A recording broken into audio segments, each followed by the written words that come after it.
Hello there, all you fabulous phantoms. This is GhostUrsa, your host, and welcome back to Monster Hunter Rise Sunbreak. In this live stream, we are going to be attempting something that we tried in the last one as well, but with a new monster. We are playing Monster Hunter Golf, or what they call the Rarity Challenge. Take a monster, carry the highest rarity you have, like in this case it's Rarity 10. Then every time you beat it, you have to lower your rarity until you can't do it no more. The last successful run you had is your score. We're going for low is better. What am I doing? I don't need that. So, come join me, guys, and let's see if I have what it takes. As you can tell, this is a solo golf challenge, so I have to do this all by myself. I don't get the call for help. I don't get followers. That is the name of this one here. Now, we probably could play a version of this game with followers. Followers? Wow, I butchered that word.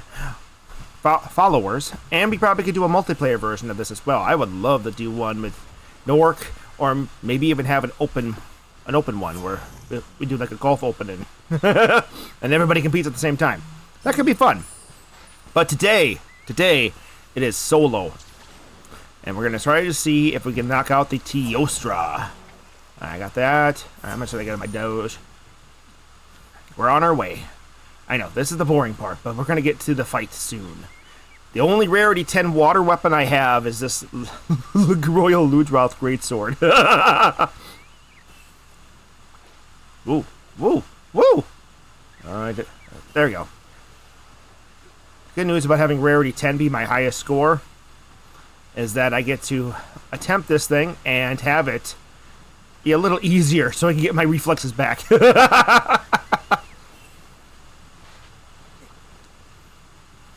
nothing's more embarrassing than trying to play the game and then you botch it miserably. Miserably! So. Oh. Ah! Well, there's that. Okay, well, Before I forget,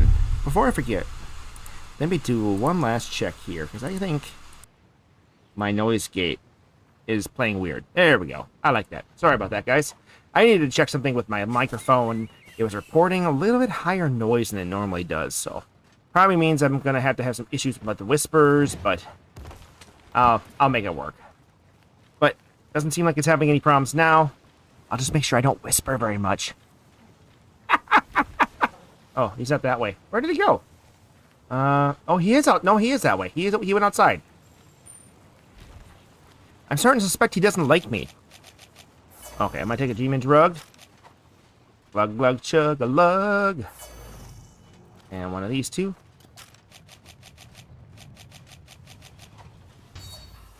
Alright, guys.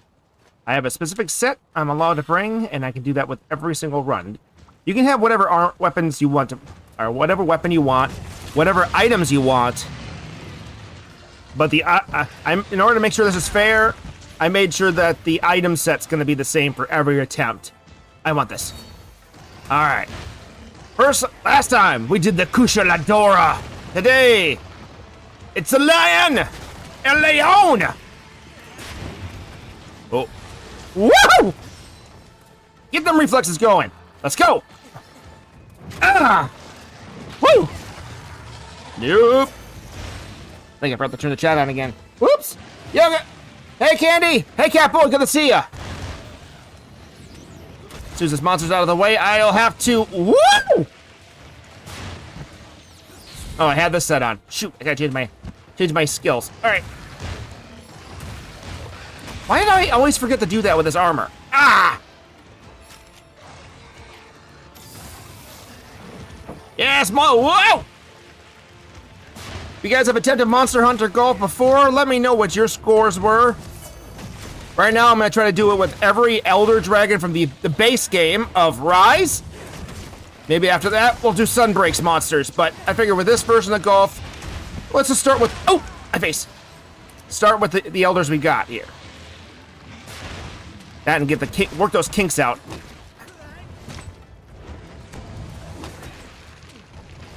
Hip check! Oh, it was a multi-hit move. I had the right timing, but I can't do that against multi-hits. Ah! I'm starting to remember, though. All right. Run out of spirit birds. That's not good. You know what I should do? Flash bombs. That way if he goes airborne, I've got it covered. And I'm in the sweet spot. Ugh. Hi. Oh. I hit long range and short range. Okay, gotta watch it. Watch it now. You're getting sloppy. You're getting sloppy. Whoop. Oh, I don't know. Oh, he was aiming for the cat. What was that? Okay, well, yeah. You win this round. This one's for you. But it'll give me a moment to do two things. One, it'll give me a moment to switch up my skill set, because I tried to do a skill jump, and I didn't do a skill jump. For those of you who have seen me do this before, you're probably asking, you keep falling for that? Yeah, I said keep falling for that. Alright, I want this one. And that one. Those are the skills I'm supposed to have. Ah, can't believe I keep falling for that. Alright, and then before I forget, get that chat dock back up. There we go. Maybe. Uh-oh, it's crashing. Don't crash. Don't do it. You know you don't want to. There we go. Alright, there we go. I'm back. Oh, okay. Now I can actually see people. The Camellios challenge will be the next one after this, so it should be next Wednesday, which will be the last one before the year. After that, I'll be on vacation. No, I don't think I'll be making out with him. If you seen that guy's tongue, I mean, come on. Under the tail. Oh, I missed. Okay. Whoa! It's a monkey challenge, too. Look at that. Rajong, you and I aren't yet. Oh, besides, you're not actually an elder. You're a fanged beast. So you don't qualify. At least not for this version. Hey, you! We're not done yet! Ah! Should get earplugs. Oh, wait. Oh, maybe I shouldn't have. Hi there. Oh, I thought he was gonna do his flamethrower. Yeah! Ah! There we go. That was what I was trying to do before. I like to have a different setup with my abilities than I used to. You just tried to run me over. You know what? Let's do this. Too early. Ah, Ghost. You got right idea. Wrong moves. Come on, Ghost. Don't. I know this is supposed to be rarity 10, and you want to make sure that you had a chance to warm up, but that doesn't mean I want to be lazy. Teostras are too fast for you to be warming up too long. Ugh!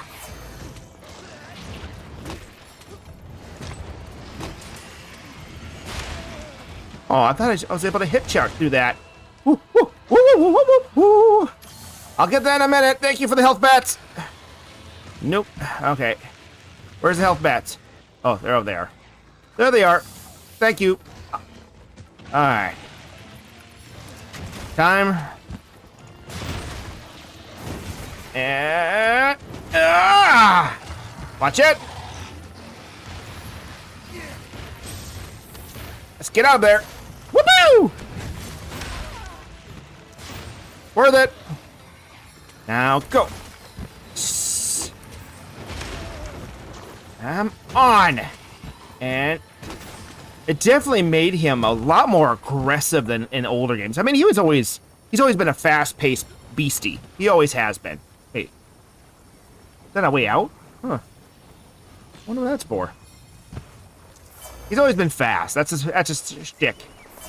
Kushala Daora's attack from a lot of range. He attacks up close and personal, but they made him a lot more speedy and aggressive at Rise. Alright. No, I'm not playing this game with you. Nope! Yeah, go ahead. I'm gonna hit this here and then back up. I'm not standing there. Oh, come on! Hit his tail! I know he's tall, but still. Oh, shoot. Block! Oh, okay. That works too. What? Ah! What are you doing down there?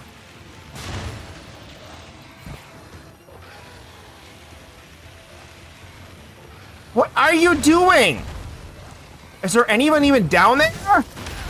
I mean, I am now, but... Nope. Now this way. There you go. And up. Ah! Oh! Oh, I thought I was far enough away for that. Shoot. Up we go.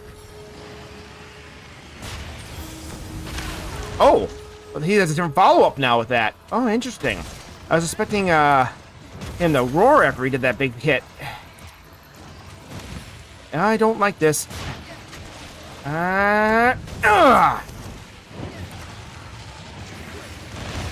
Woo!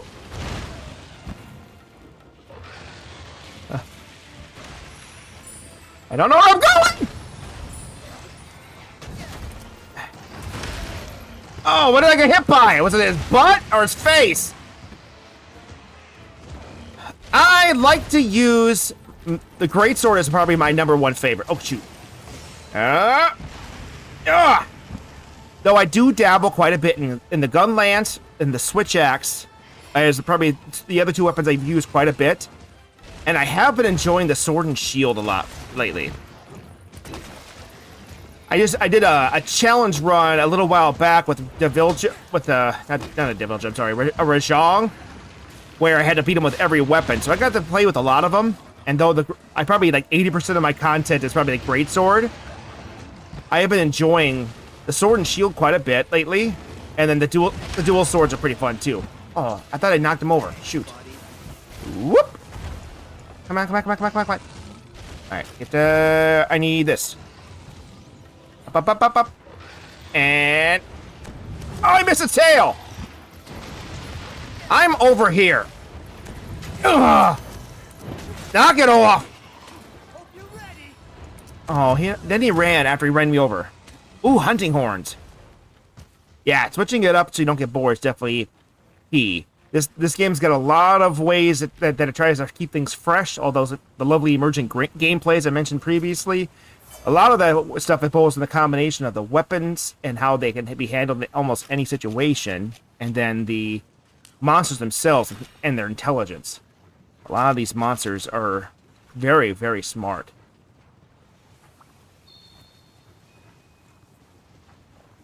I still remember Rathians that might a Rathian that would prefer one player over another and would just pick on that one troll Rathians to monsters that are skittish and actually do a lot more evasion. And I'm not talking about there's characteristics of the breeds too, like the Teostra, as I mentioned before, usually are always aggressive, but you can have ones that are hyper aggressives. Oh, we both jumped. Shoot. That guy's tail. I'm over here.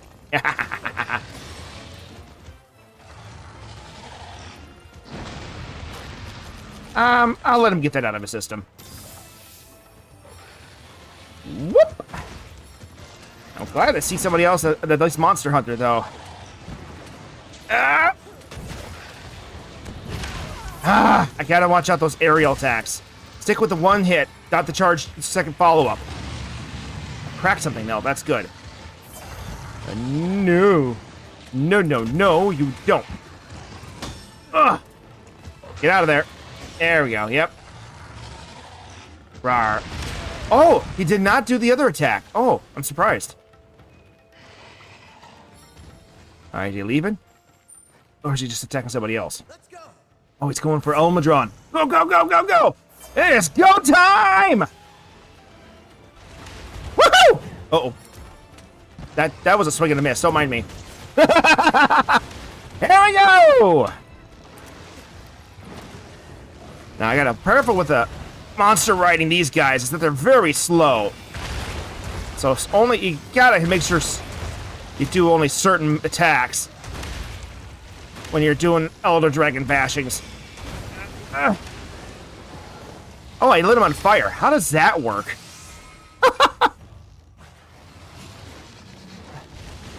Now, I started live streaming way back when, doing Monster Hunter Rise live streams. Recently, I've been getting into some of the older ones for posterity's sake, like 3U. That was one of the games that got me into the game. Technically, it was Try, not 3U, but not many people talk about Try. Ugh! Now, come on! Come on! Oh! I missed his paw. Alright, block. Alright, whew. I risked it for the biscuit, and he's trying to hit me in the butt. Nope. Your song's low. Nice. I adored World. I played the heck out of that one. I played it twice. Once on the Xbox and beat the game, and then once on PC and beat the game. I outran it. Nice. I was afraid I had to do an emergency dive for it. Yeah! Thank you! Yeah! Where you going? Oh, I didn't have the flash bomb ready. I was about to drop it on him, and then I forgot. My least favorite Monster Hunter. Ooh, that's a good one.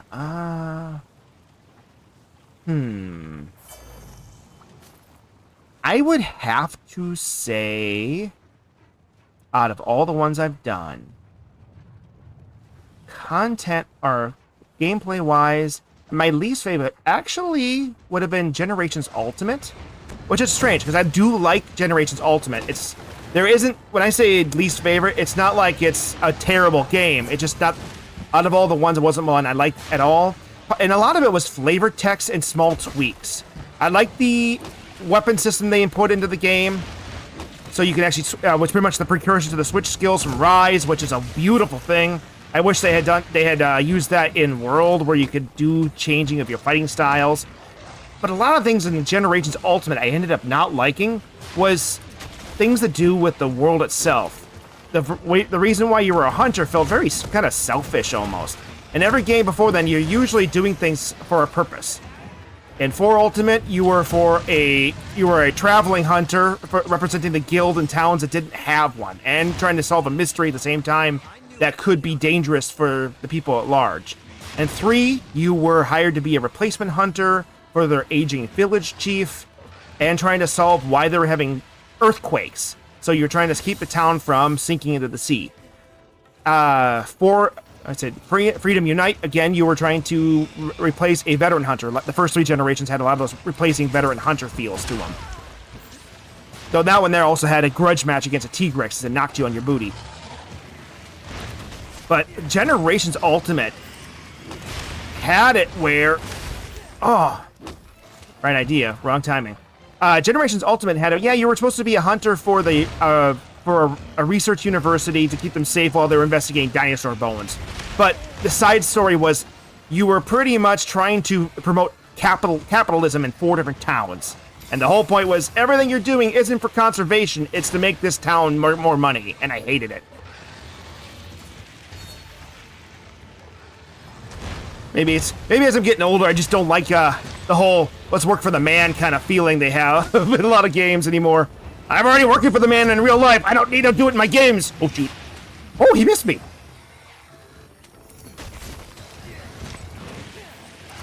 Uh-oh. Uh-oh. Oh. Touche. Touche, Teostra. Touche. Gameplay-wise, I know it's kind of fun to narc on the really old ones like Try or Freedom Unite, but I don't narc on them. The Try was one of my favorites. I know swimming was hit or miss for people, but at the same time, I think the reason why swimming was missed was only because some weapons just had no mobility in the water. Yeah, Generations Ultimate, I did like it. I said it just it was an encore game. You're right. It was their freedom team, or their B team, whatever you want to call it, because they always have a mainline team and a secondary team. Their secondary team was given permission to make one more Monster Hunter, and they weren't doing Freedom games anymore. Portable 3 was the last game they had made, and it wasn't only released in Japan, so they didn't get as much. they weren't getting as much content as they did other games, so the team was available early. So they made a victory lap game, closing off 4th gen. So yeah, gameplay, design-wise, yeah, it is an Encore game. But it doesn't mean that Encore games are bad either. Freedom Unite, technically, is an Encore game. And it was good. A lot of people, that was like a lot of people's first Monster Hunter game from my generation, was Freedom Unite. Very clunky nowadays, but it still has a lot of solidness to it. If any of you have seen my 3 Ultimate stuff, a lot of the gameplay in 3 Ultimate's land fighting is the same as it is in Freedom Unite, minus one addition to each move, which is a mobility move. Otherwise, everything is still roughly the same mobility or fighting-wise. Things didn't start feeling like a modern Monster Hunter when it comes to how powers work or how weapons work until 4th gen. Or you added in mobility for practically every weapon to make them, well, more fun. The Lance's choo-choo train running people over move for 4th gen. Of course, the one move that did get added into Generation Ultimate that's now a mainstay is the Gunlance's ability to rocket launch themselves Mega Man style. Everybody, any Gunlance main knows that's probably the funnest thing to do with oh, I couldn't get out in time. That's one of the funnest things to do with your Gunlance is to rocket yourself out of there. All right, I got it. I'm okay. I got what I wanted. Distraction. Alright, I want this. But yeah, but I suppose 2nd generation, though, was the one that pretty much made my favorite weapon, the Greatsword, actually something that could be played. Greatswords were kind of a weird hybrid between what we know as longswords now and greatswords in the 1st gen. I never played Monster Hunter 1. It was before, I mean, I can't say it's before my time. I was definitely young enough. It wasn't something that was readily available when I was younger. Ooh! Ow! Oh, he's doing some Rathalos stuff here. Gotta watch out. Alright, I'm going to top myself off here, and then kick his butts. Oh, I thought he dodged it when he did his first fire off. I thought I was out of range. Alright. You know what I should do? Oh! I am going to take my immunizer and get out of the range for his tail attack. Like, oh, and I never got carve his tail. I should make sure I go do that. Excuse me, I'm trying to drink here. Excuse me!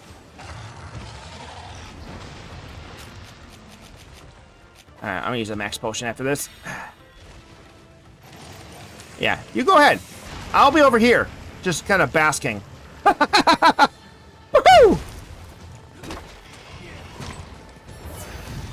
Oh, I was hoping the counterattack, but he was faster than me.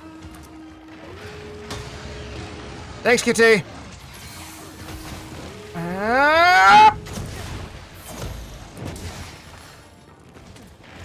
Come on. Come on! Oh! I'm gonna switch it up. I want some counter moves. He wants to go range or close range, we'll go close. Shoot, I was trying to get the parry off, but I wind up on that slow. Oh, wait.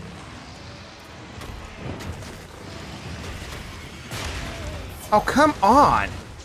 All right, get out of there. Thanks for that. Why'd you leave? Fine. Fine. Fine. Not like I wanted to play with you anyway. So how about everybody in the chat? What was your favorite Monster Hunter games? And I'm kind of curious, how far back do you go?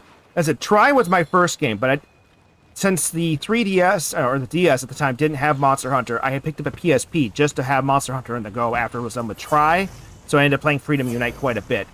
Got through low rank and high rank, never did do a G rank. So I consider myself a third fleeter, but I have played 2nd fleet. Oh. Oh, thanks, Rathian.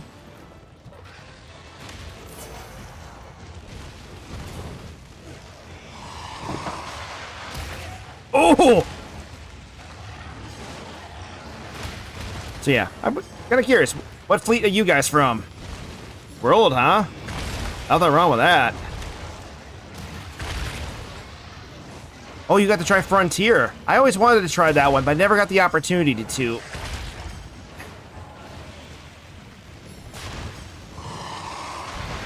I tried setting up the account for it, but Freedom was hard to get. Was a little difficult to get the Japanese credit card set up and everything else. It just wasn't really obviously, it wasn't supposed to be user friendly for people in England or in the English speaking countries.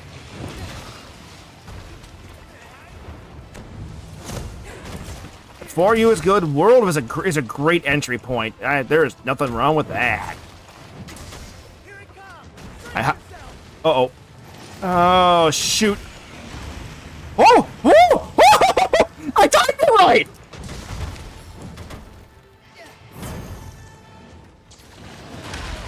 Okay, how come I didn't time that one right?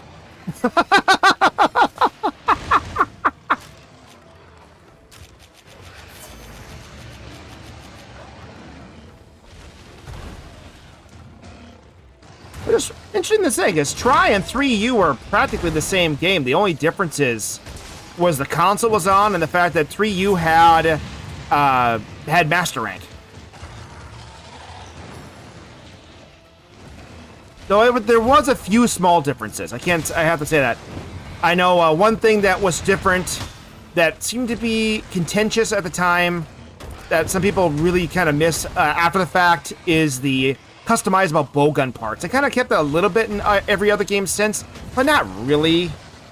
Yeah, that is true though. Oh yeah, now that I think about it, the presentation and how they updated the graphics to make it HD, definitely did mute some of the colors. So yeah, I suppose when you think about it that way, I mean the gameplay, the day-to-day gameplay was practically 95% there, but I can definitely see the art aesthetic was definitely slightly different. I think I spent so much time playing 3 Ultimate that after the fact that it kind of all blurs in my head almost. Oh, I was about to give myself a potion, but that works too. Can't keep running around. I need to be more aggressive. I'm using up all my time slots and I don't have the time. Be aggressive. Not that aggressive. Whoa! Oh, good, he's dying. Finally. Whew. God, this is how hard he is in Master Rank using Rarity 10. What am I going to be at when I'm at Rarity 7? Am I even going to survive taking a hit?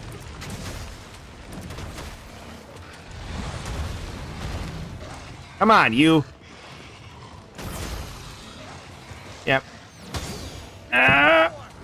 Oh, I had the right idea, but... Woohoo! Bring it! For Rise? Nope, no odds. I tend to like to do games the way they were shown, just because in that case, people know what they're gonna get. If they see the game, you're like, I want to play that. Well, you can play it. I know that most of the mods I can see in for Rise have always been cosmetic only, so I just didn't really care for it. Though I am in the mood to try mods. I know some Monster Hunter games, and they added in mods, like with World, you could change the monsters and change their skins, which was okay. I always preferred if they could actually add monsters, but I know that's a lot more difficult for modders to pull off.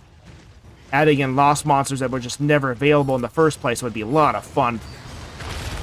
It's one of those things I kind of wish that we had the opportunity for PC Monster Hunter games, but they just never really happened. Whoop! Hey, I need you to...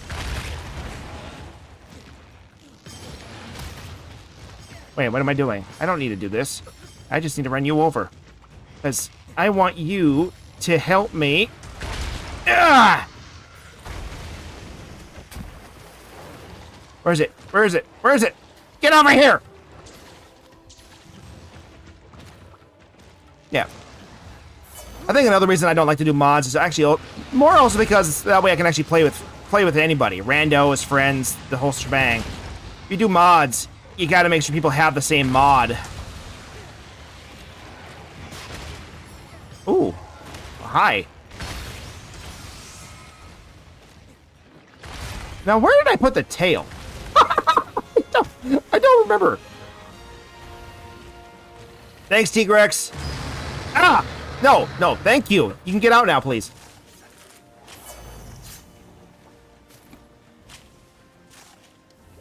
I don't know. I don't think I've had much of an inclination to put mods in this, just because this engine runs so smooth. There hasn't really been anything in the game where I've looked at it and I go, you know what? We need something better.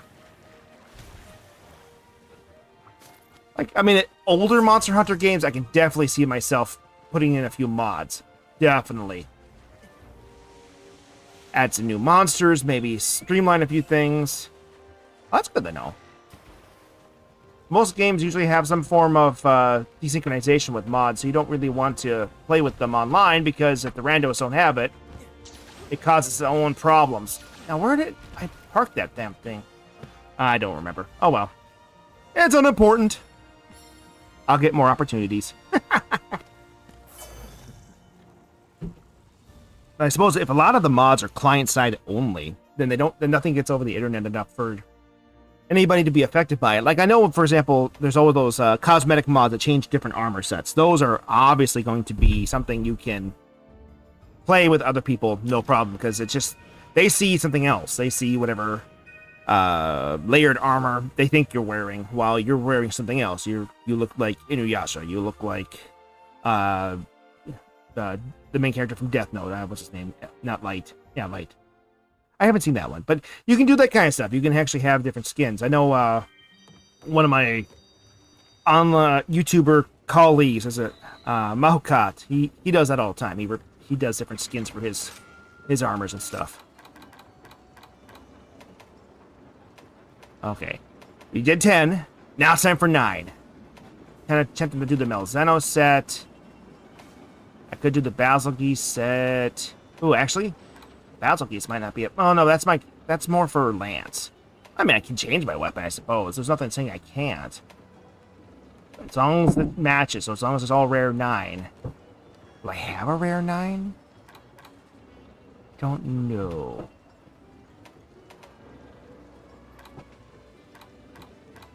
And does this have blast resistance? No, it doesn't. I'm surprised that the Basilisk's armor doesn't have blast resistance. That was the case in World. Anyway, all right. 8. That's an 8. That's an 8. That's a 10. Those are all real bad ideas. Don't go with those armors. Fire resistance is bad. Okay. Defense guard. Quick sheathing. So there's nothing saying I can't change my weapon type. That's not against the challenge. As long as I keep it so everything is the same. So that's all rare 9s. And I have a loadout for this challenge. All right. Okay. Let's grab this. Let's get food. Gotta make sure it's the same food, so that way it's the same challenge, but with rarity 9. Kezu kissing.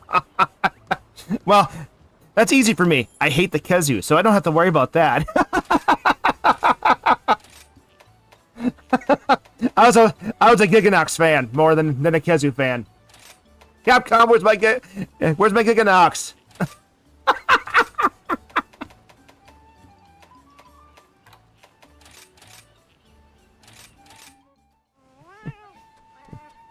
You bring back Plesioth in like every game, but the last 2, because 5th generation's games don't support the swimming. But yet you won't bring back Giganox. Apparently, everybody likes the Wiener Dragon more than the Giganox. He was only in Tri and in 3rd gen.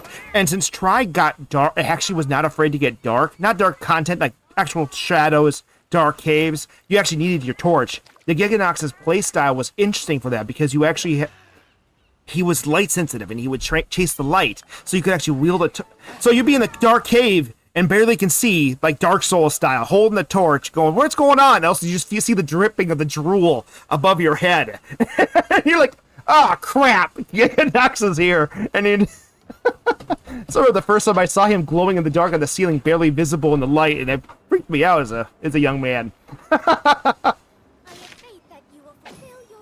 You don't get that with Kezu. Kezu's creepy to look at, but he's not exactly sneaking up on you.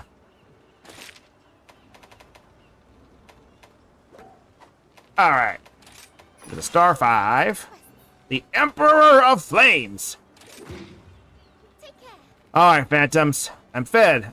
We're all taken care of. If you're enjoying yourselves, feel free to smash that like button. And let's go ahead and try again. Rarity 9. So far, my score is 10 for this monster.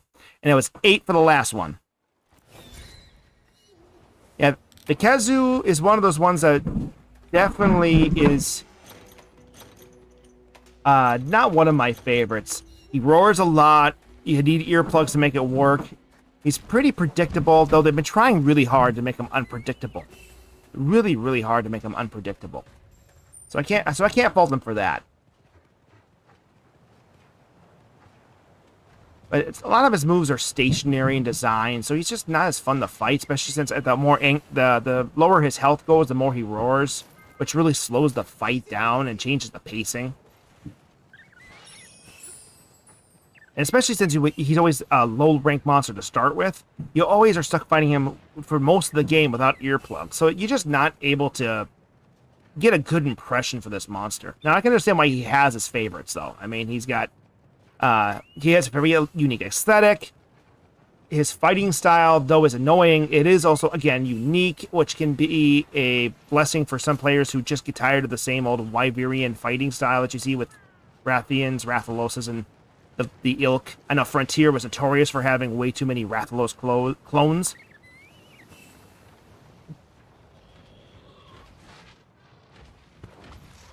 I don't suppose I can get you to chase me, can I? I don't have... Well, no, I don't have anything for that.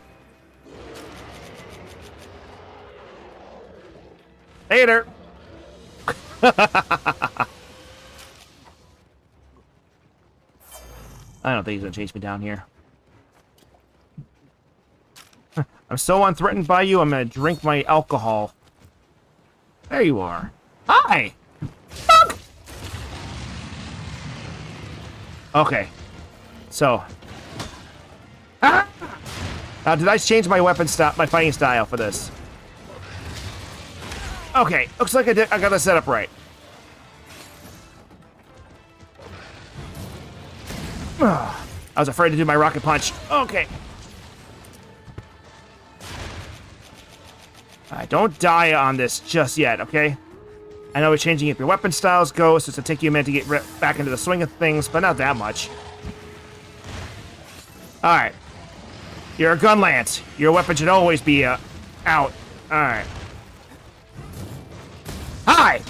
Boom!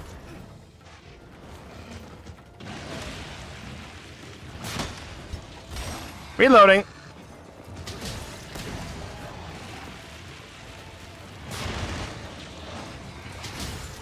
Oh, is that what's going on with that? I saw an update for Vampire Survivors, but I hadn't seen anything in the newsfeed for it yet. Among Us and Vampire Survivors. Huh. Not what I would have expected.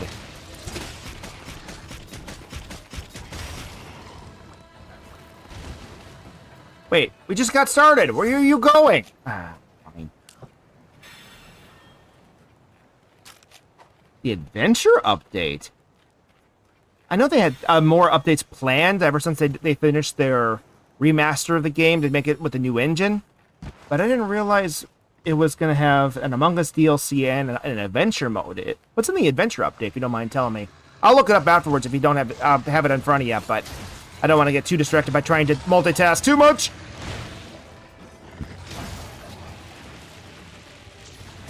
Ah! Catch! Right in your armpit. Wrong button. Oh well. Happy accidents!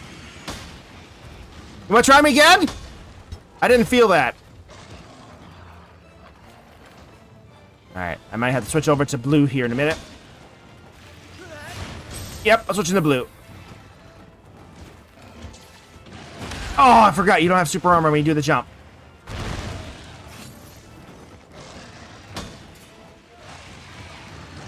Can I help you with something?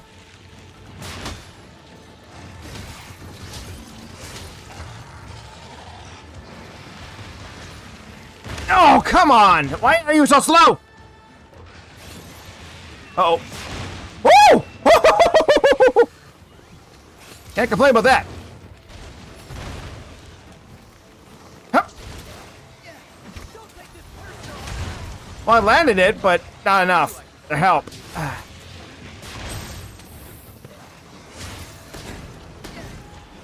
Can't take that! Did it work? I don't know. I can't tell. Hi!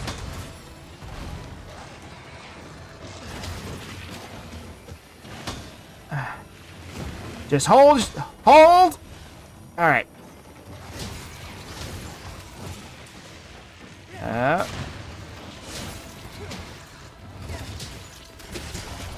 gotta remember how to do that.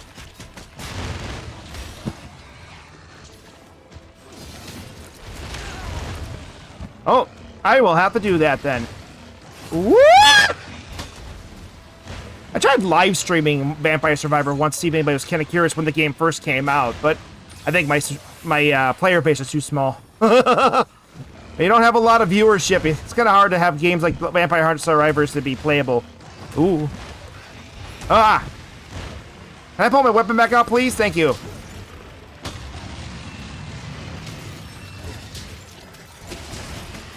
Not the move I was expecting to do, but that'll work. Ooh!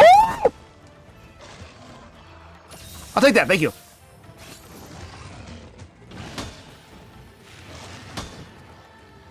Can I?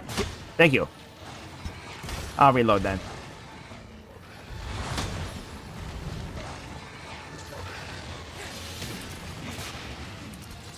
Right in the tail. Oh, I missed! What?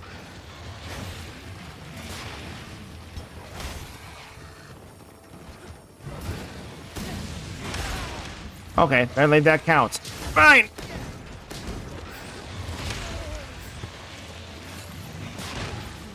I'm gonna get back in the green stuff.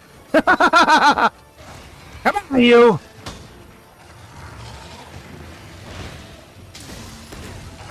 Wait.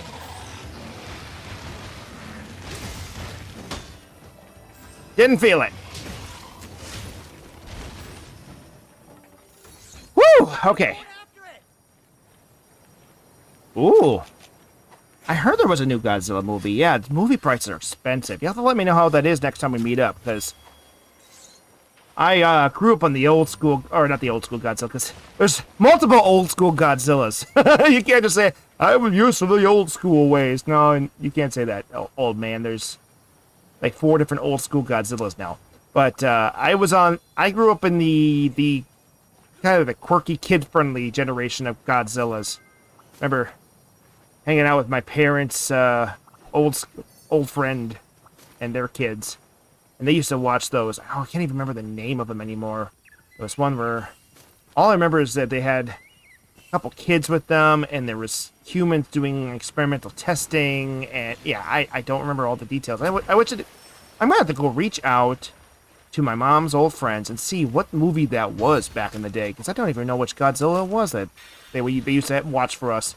I liked it so much, though, I ended up getting the Godzilla slippers as a kid. Oh, well, joke's on you, I was out of that. Try me? No, it was not the animated one. No, this was, a lot of the 70s Godzillas, they were, like Son of Godzilla, and they had a bunch of them where Godzilla actually made friends with, like, human children. There was no adults that Godzilla worked with. It was all human kids. And it was all live action. Yeah, no, the animated Zilla was 90s. I would have been in high school or middle school at that point. And I'm talking early 90s, late 80s. I did watch the 90s Godzilla. I was one of the few that actually thought it was a decent first attempt. I just didn't think it was so bad where they wouldn't make any more, but I guess I was the outlier in that. I didn't get the chance to watch any of the other American live-action ones. Yeah, probably. I am not a Godzilla aficionado, so I try not to make myself try to sound like one.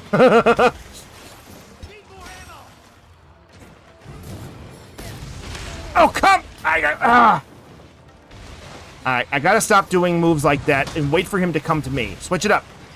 We're going blue. Now, go!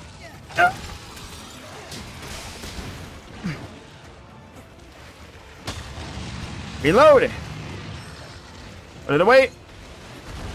Make a jump for it. Go, go, go, go, go, go, go! Go!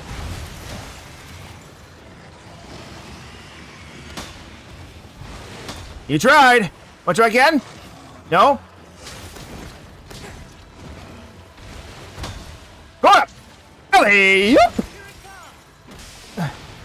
Block!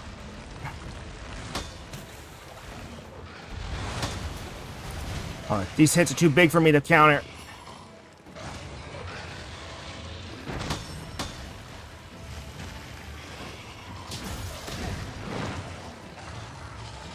Okay, come on, let's go.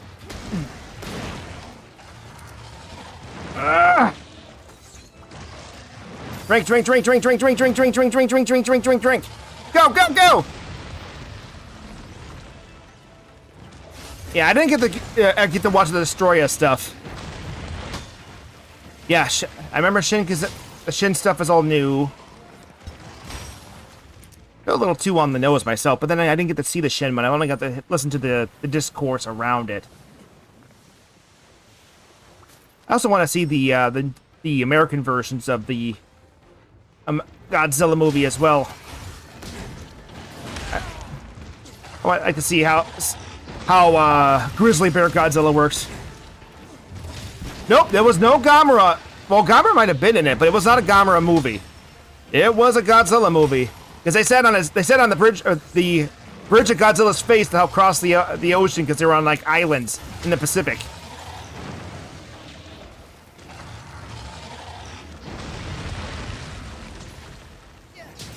The end of the movie was a big old blowout between the military and Godzilla with the kids on top of his head. Which is not a safe place for kids, I'm just saying.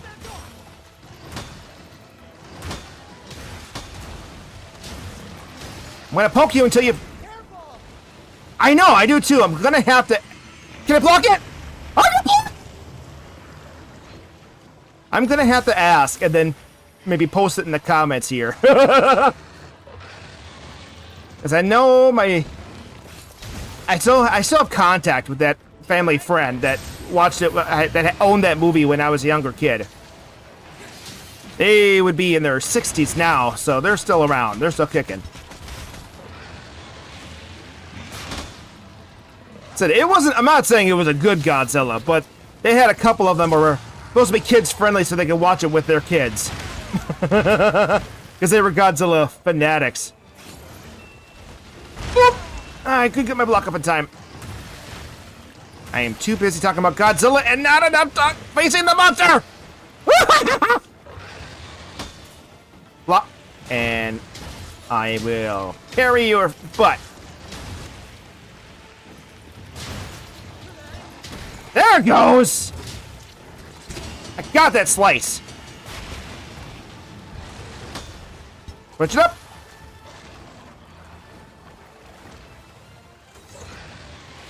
I'm over here. Counter. Worth it. You made me drop my alcohol, man! Huh? Wait for it. Reload. Oh yeah. I will be covering all of Monster Hunter 6 when it's eventually available. Part of the reason why I'm doing some kind of doing these victory lap episodes with Monster Hunter Rise and doing 3 Ultimate is just kind of getting ready for it. Find something to fill in the content gap without getting myself too bored. Jeez, you just don't want me to be happy, do you, Teostra?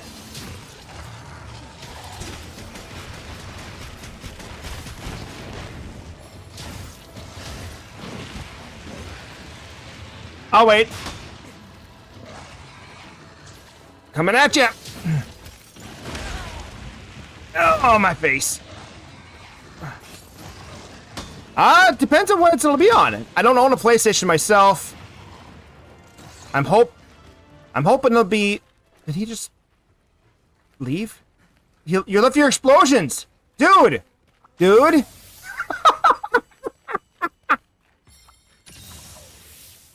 I started off as a PlayStation guy, and, well, I've always been a Nintendo guy. Almost always been a Nintendo guy. I was a Sega guy before, and then pretty much I've always been a Nintendo guy myself. But I always do I did the PlayStation for the first 3 generations, but the PS3 kind of left a bad taste in my mouth, and I ended up switching over to the Xbox when it came to the Xbox One, partially because I got it as a gift. And I've been on the Xbox ever since when it comes to consoles, though I've been streaming on PC myself. And I don't know if... I know with World and with Rise, they made it so that way PC was kind of done a year or 2 later. Which, considering that Monster Hunter's practically almost always been a console game, it makes sense. World is the very first time it was ever on PC besides Frontier. I mean, and Frontier itself probably would have been a console game if they could have made it work. Ah! Monkey strike! Pop bounce! Woo!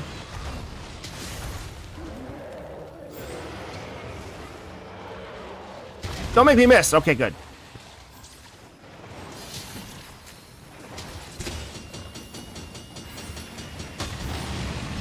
I'm more wondering if they're going to even have a later PC port anyway, because it seems like the turnaround time for the PC port for Rise was much faster than it was for World.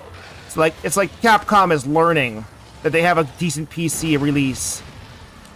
Kind of like they still have Nintendo fans, they have PC fans too, so I'm wondering if they're going to maybe do a simultaneous release next time. Which might be part of the reason why they're delaying announcing anything. Because normally, a new Monster Hunter game comes out actually around my birthday, right around March. It's been like that for a very long time. But in this case, I have not seen any inkling of one, because usually a year after one game is done being supported, the next one's announced, and then you might have to wait another year and you're ready to go. But this time we're a year out from Rise's finish, and we're still waiting. I don't have Almadrons. Is GTA 6 hasn't even been announced yet? How do we know if it's going to be on PC? Or is it already announced? Does anybody hear an announcement? I haven't heard anything. My son's too young for GTA, but he does like to watch people who do modded GTA 5, and they haven't announced anything. Oh, shoot, wrong button. Oh well, I'm going to get lots of extra Almadron parts. Do I still have him? I do still have the Stink Mink, and I had the Marionette Spider. But not the other spider. Alright, I landed in the lava. I'm gonna walk around, grab my parts, and go.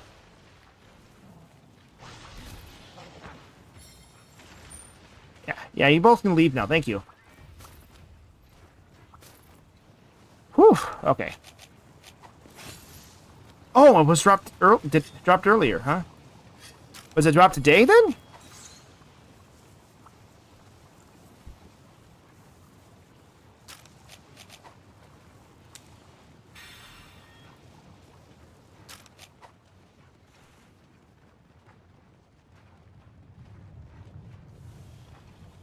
Yesterday. Oh, okay. So you'd think it, if GTA was a trailer was announced, you'd think it would be all over the news, but I haven't seen anything, which is weird.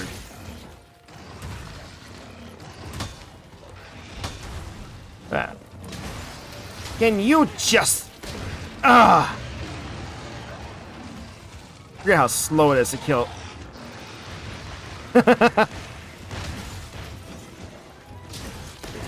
Last time I played a GTA game all the way through, it was GTA 3. It was Vice City. Vice City was the one I played the crap out of. I played the third one, or the original one, way back when it launched. Enjoyed that one a lot. And then Vice City was my jam. Then again, I was born in the 80s, so that...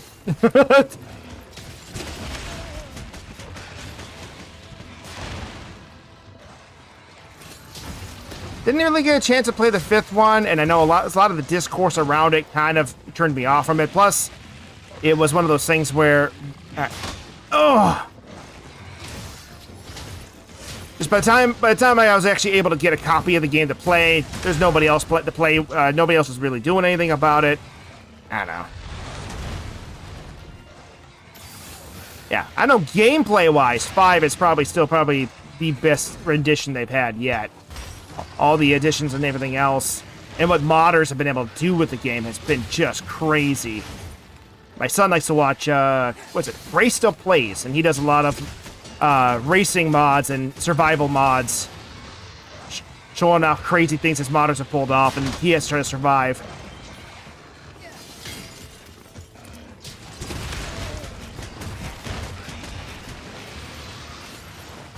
Oh, well that works. Smile for the camera. Boom. And, uh-oh.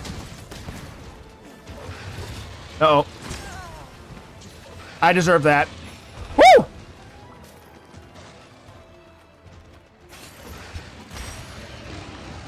You want to try me? I got more where this came from. Switching it up. We're going close range. So usually when you're angry, you don't leave me alone.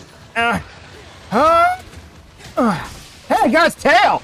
Well, didn't kill it, but still.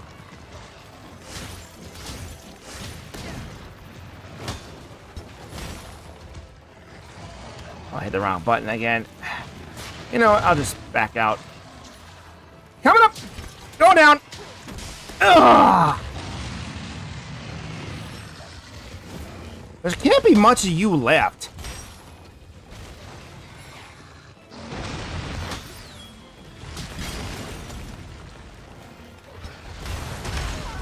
Oh, that was really cool, actually. How did I pull that off? Ah! Oh, no. Oh, no. Oh, no. At least he can't get me dizzy twice. Well, technically he can if he lands any of these. Oh, okay, good. Your plant was kind of worthless there, but all right.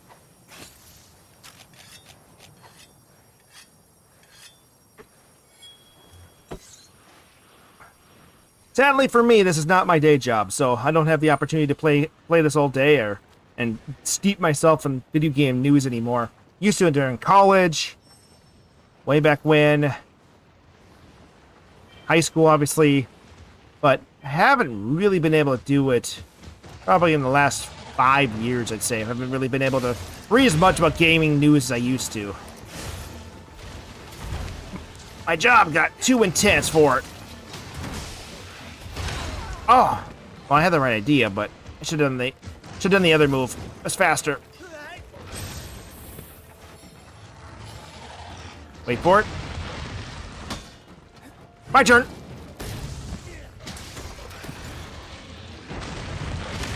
Oh, I thought I had my block off. Apparently I didn't.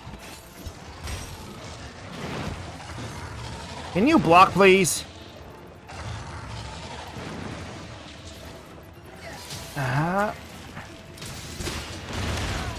Worth it? No! Oh, I'll stay down for a second. Oh, he must be getting tired. My turn! Oh. Oh no, I'm out! Oh, I thought I could dodge it. Alright, he might do 3. No, he's not doing 3. Okay, good. There you go. Nope. Nope. Wait for it.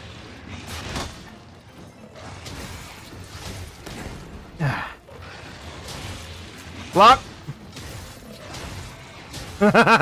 I will keep shooting you in the head. My turn.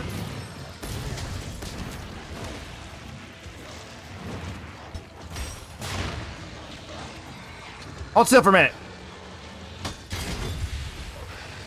I said hold still, man. I'll be honest, I thought he was gonna do his flamethrower. Oh, no, no, no, no, no. And... yeah. Oh, I missed his tail again. I want that slashing damage on his tail. Uh-huh. Alright, don't be afraid to do more counter hits.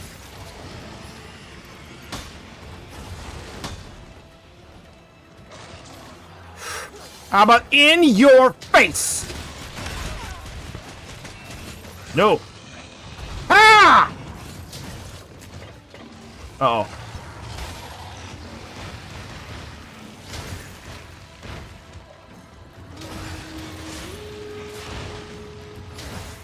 Too many particle effects. I don't know what's going on. Ah! Man, the game is slowing down all of a sudden. This is a first for me. Oh, wait, did it? That's right, I had an NVIDIA graphics card update. Don't tell me it reset my settings. I hate it when it does that. No! Hi, do you feel better now? Wanna try me? Oh, okay, fine. That was quite the roar. Should I head back and get some more supplies? That's a good question.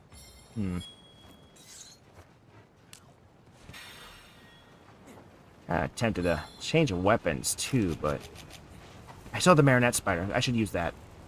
Just gotta get near a wall, or get him near a wall. I'll take that, thank you. I'll take that, thank you. Coming in hot. Aye. Yep, he's dying. It feels like I'm taking too long, but his death rates are still pretty good. Can you stay down, please? That's not what I meant.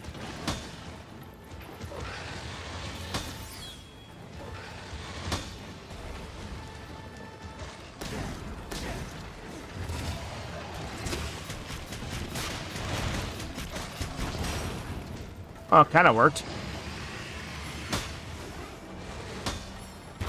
Oh, I had the right idea, but I missed time to jump. Darn it! I was trying to go for style points. Right in the throat.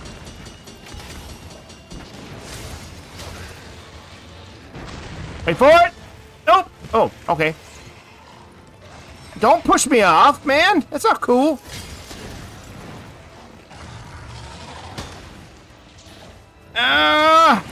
It's a 2070.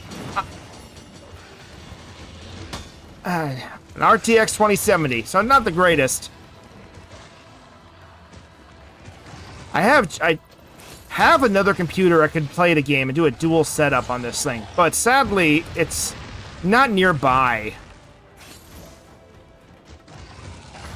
And so I'd have to give up my audio quality for me, so I don't sound as easy. I'm not as easy for you guys to hear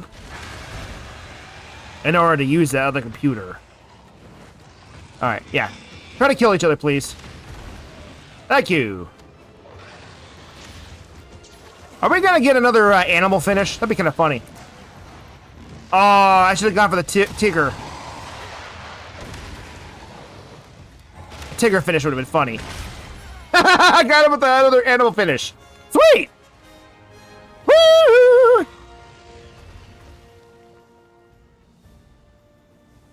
Alright, where's my carbs? I didn't get the tail this time, but it's kind of hard to get the tail with a lantern. A lance. I mean, I'm sure the lanterns have... fighting with a lantern probably would have a hard time with it, too. But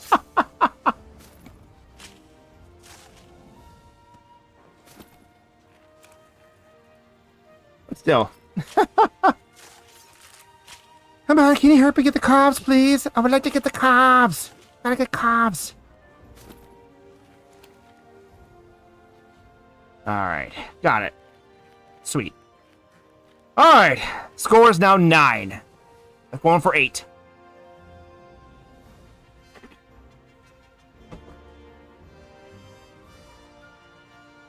Nice!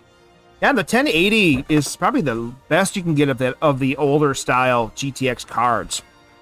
I had a 1070 Ti for a while, and I had that on I like to call it the Steam box at home. It's a personal computer I built from scratch for the family to use, and it's plugged into a TV, much like an Xbox is.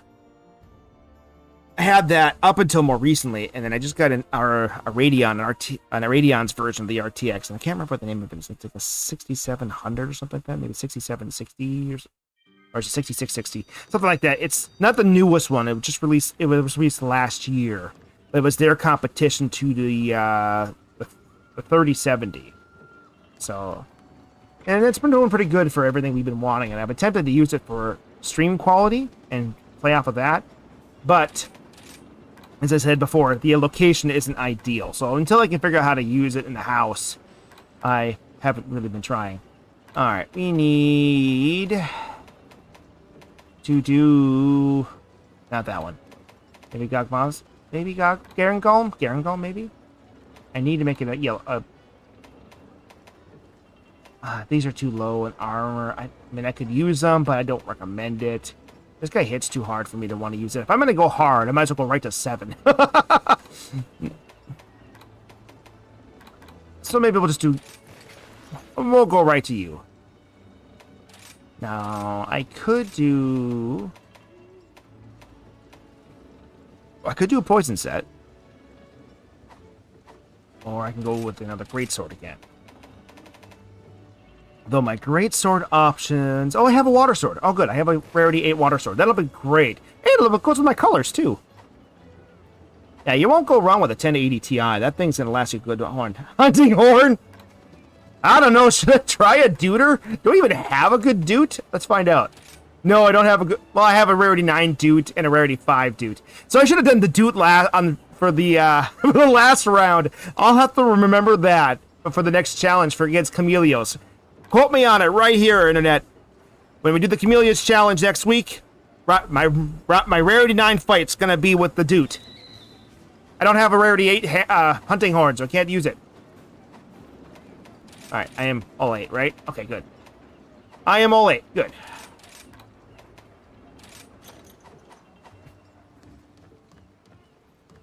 God, it's been so long since I've done the hunting horn. Will I even be good at it anymore?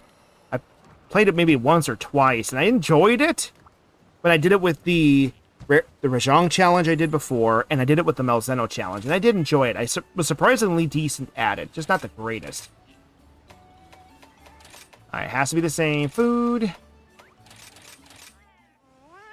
know what? We had a successful hunt. I usually don't. It has been a while since we watched one of these. I like to watch it sometimes. It's a nice victory lap.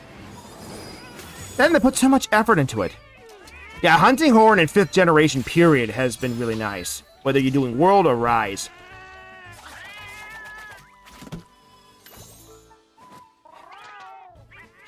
If every generation has a focus, 5th generation's definitely been the generation of user friendliness.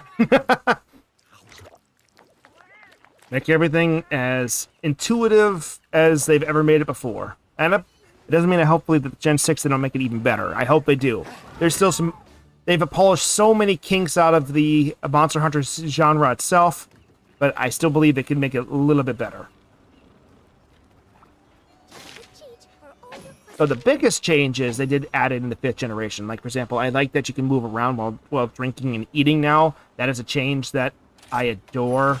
I always hated that in the older games where it was like, well, I'm gonna eat some food now. Hopefully nothing slaps me in the face. Alright, Phantoms. Teostra. Rare 8. My score is now 9. Let's go for a score of 8.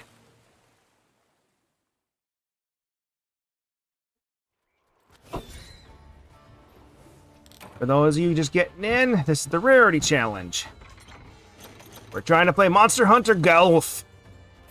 Gelf? It makes it sound like it's somebody taking a gulp of water.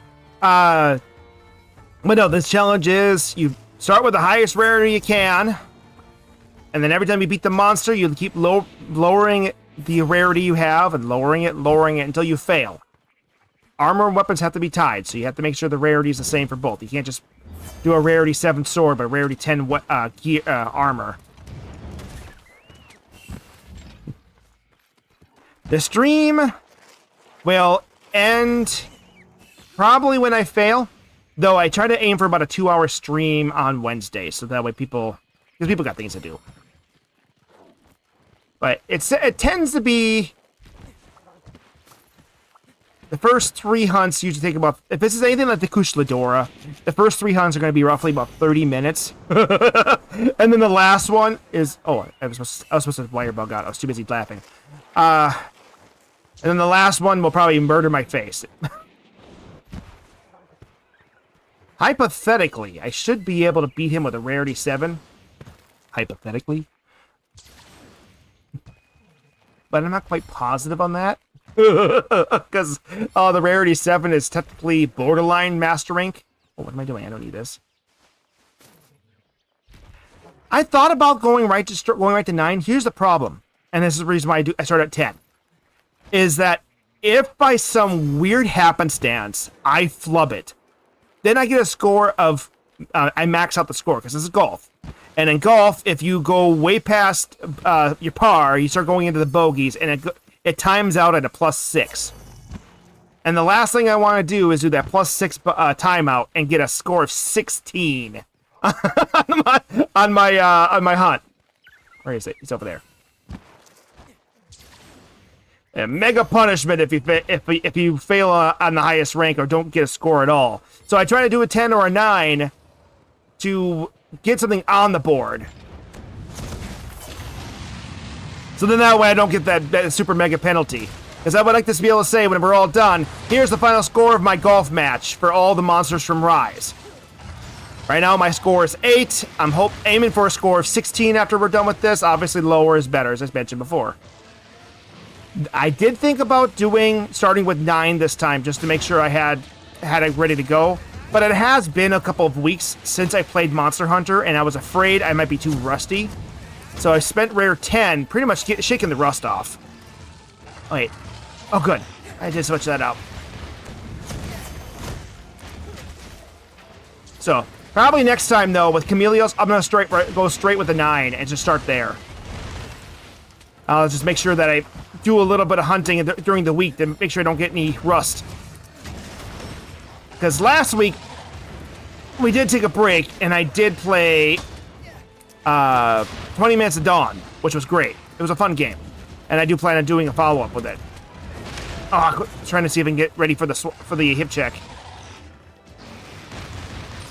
If anybody hasn't had a chance to check out that live stream, it is available as a VOD.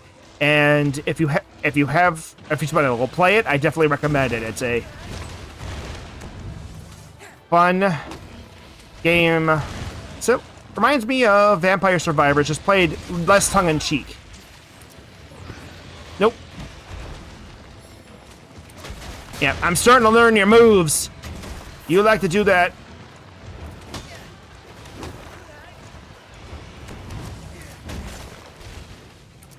Oh, yeah, I cut you once in the butt, and now you run. Whoa! Hi, Delix. I did take a look at the game. I haven't had a chance to download it yet. It did look interesting, though. I'll have to make sure I give that a try. Actually give it a try.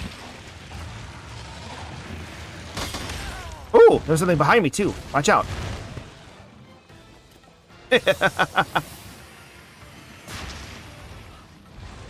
Ah. This book is a little boring. It's disappointing to hear. I know I know both of those games were an early access title, so I do have to take that with a grain of salt, too, that they might, if they're really, really early in their development cycle, they may not have a lot of content left.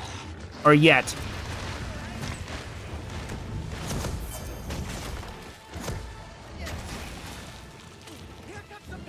Bring it!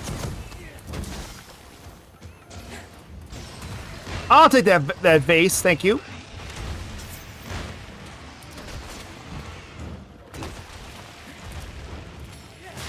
Timed it! See if I can time it again. Let's go! Oh, come on! I had it! Oh, poop. That's not good. Oh, thank you, kid. Thank you, dog.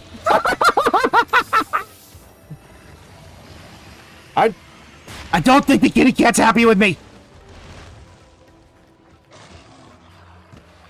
I forget how low my sharpness is. Gonna have to play more aggressive to make sure I can keep up the damage up. Get out of there. Going up. Thank you for roaring. Oh. I'm gonna go over here.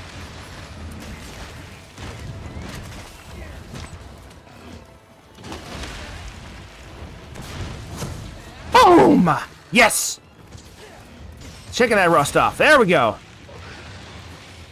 I'll go back. I'll go back. You want to try me again? Try me again! Worth it! I'll take that trade-off. I don't see any healing fruit yet. Oh, there it is. I thought I saw something. Woo!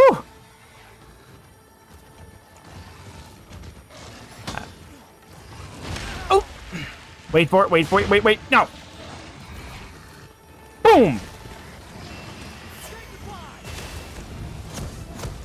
Oh, I tried to time it. Couldn't get the timing down. I want to see if I can clank him out of the air.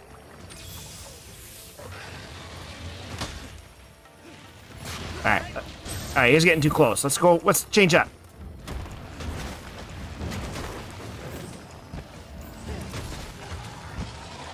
That counts. I'm gonna kneecap you. Oh,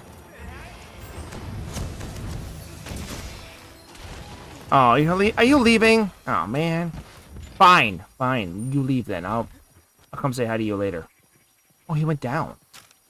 Fastest way down. It'd be up and over.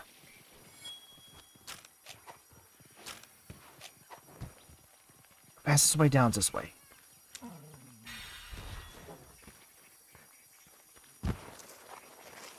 Here we go! Parkour! Hi! Oh, facing the wrong way. Can I get his wing? No, I can't get his wing.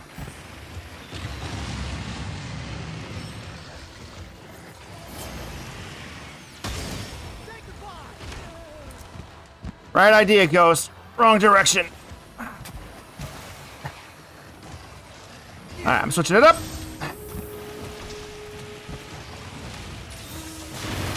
Let's hope I can leap over it. At least the bats are still here for a little bit longer. Alright. Wait for it. Now.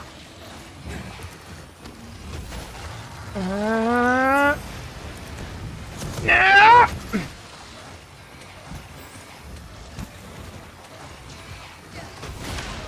Okay, what was that? You hit me with a right hook, not a left hook.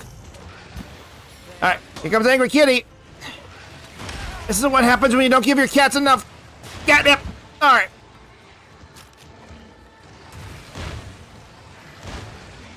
What is he? Is he throwing a tantrum? What is he doing? It counts!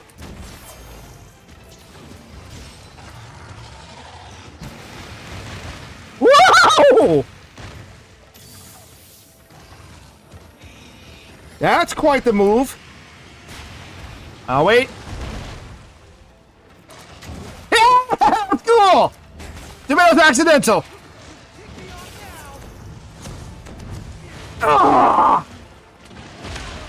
I'll take it. That gets me out of that very bad spot.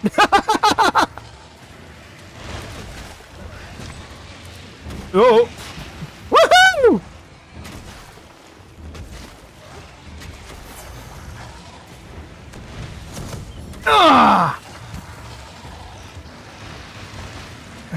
Wait.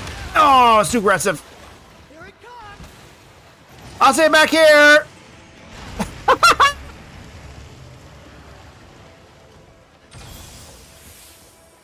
You feel better now? Do you? Blue eyes, white dragon. All right. They have the really, really blue eyes. Anybody notice that?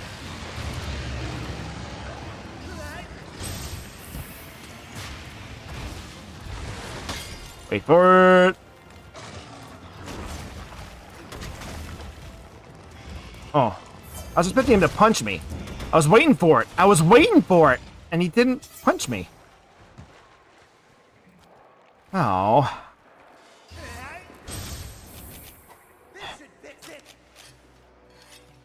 Yeah, I know they color coordinate the animal. Color coordinate with the animals. I do love the change they made to Lunestro's world. Lunestra was just kind of a weaker version of a Teostra in the older games, but they actually made her an equal partner, which I thought was glorious. They didn't really need to mimic Rathalos Rathian style with their relationship. They're both supposed to be elders in their own right. Make them so. Nothing wrong with that!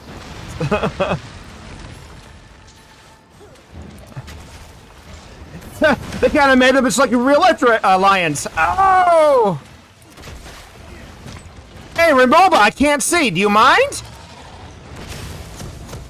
Boom! I'll get out of there. You can have it.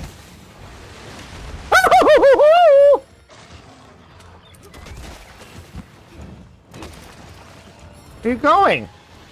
Where are you going? Are you trying to eat a... Oh, there's a kitty cat trick over there. I thought he was trying to eat a Remoba. Sometimes they do that. They get so mad at the Remobas. They're just like, you know what? No, I'm done. I don't think that's going to work with that. Well, let's see if I can time it right. Wait. Block. Ooh. Thank you. Nothing. Ah.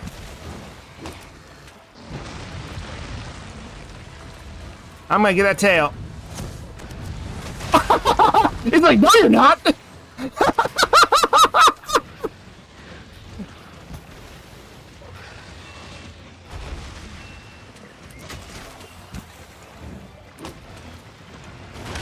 Oh, I didn't have the right move. Shoot. Excuse me. You're in my spot. That's my grapes. Get out of my grapes. No, no, no, no, no.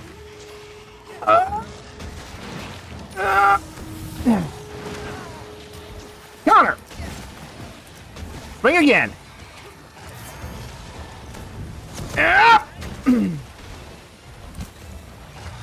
Bring it, Buttercup. Oh. Now you do the flamethrower. Woohoo! What was that? Did I get hip checked in the air? Get down!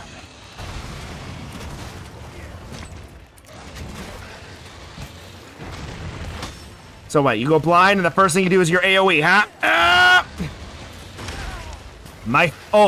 No contest. For me, my favorite monster is the Lagiacruz. Hands down, he is my #1 favorite. He's got the power, he's got the speed, he's got personality with the way he fights and moves. Whether if he fights on the land, he fights in the air, he's gonna always behave slightly different. Oh, get back in the get back in there, get back in there, get back in there. I'm not dying in here yet. Nope. You can't knock me down.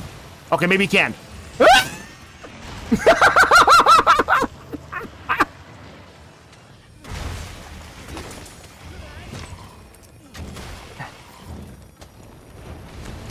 But no, the first time I ever heard the Lagiacruz roar underwater, pretty much that was it for me. He became my all-time favorite. Now the Kulu-Yaku, though, he is definitely a fun introduction into the bird wyverns. I enjoy him a lot more than a lot of his compatriots, like the Velociprays and the Velocidromes, and a lot of the drone monsters, pretty much. All the drone monsters are fairly boring.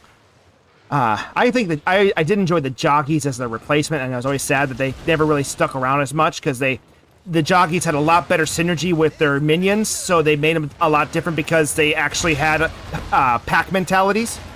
Well, the Kulu kind of fulfilled that solo raptor feel that they let a lot of the drones do.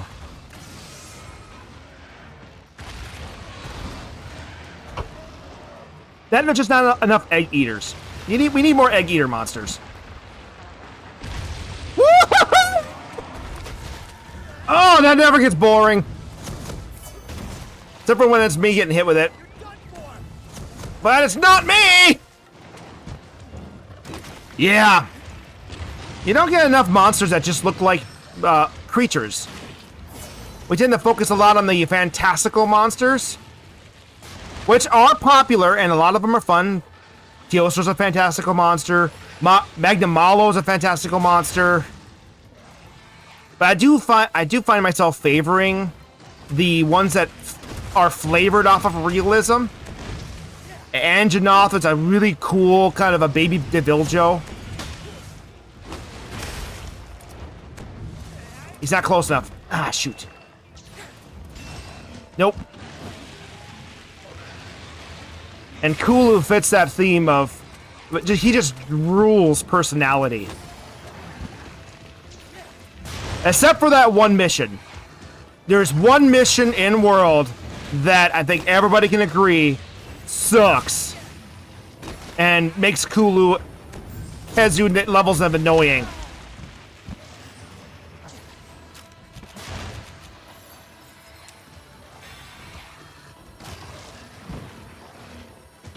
Yep.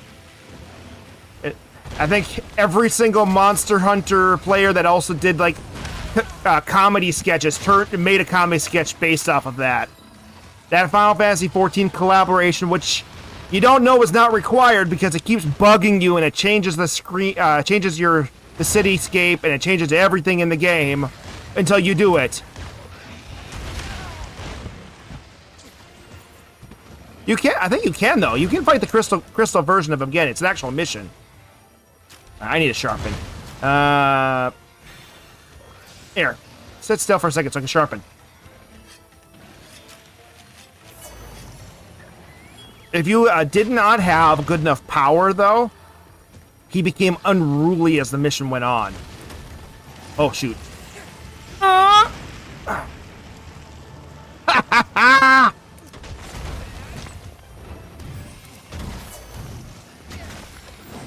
There we go, son! Oh!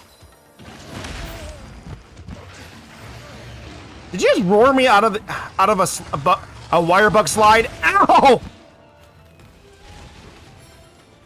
Oh, I thought he was gonna do it again. It's like, you don't have the fire for another supernova. What are you doing?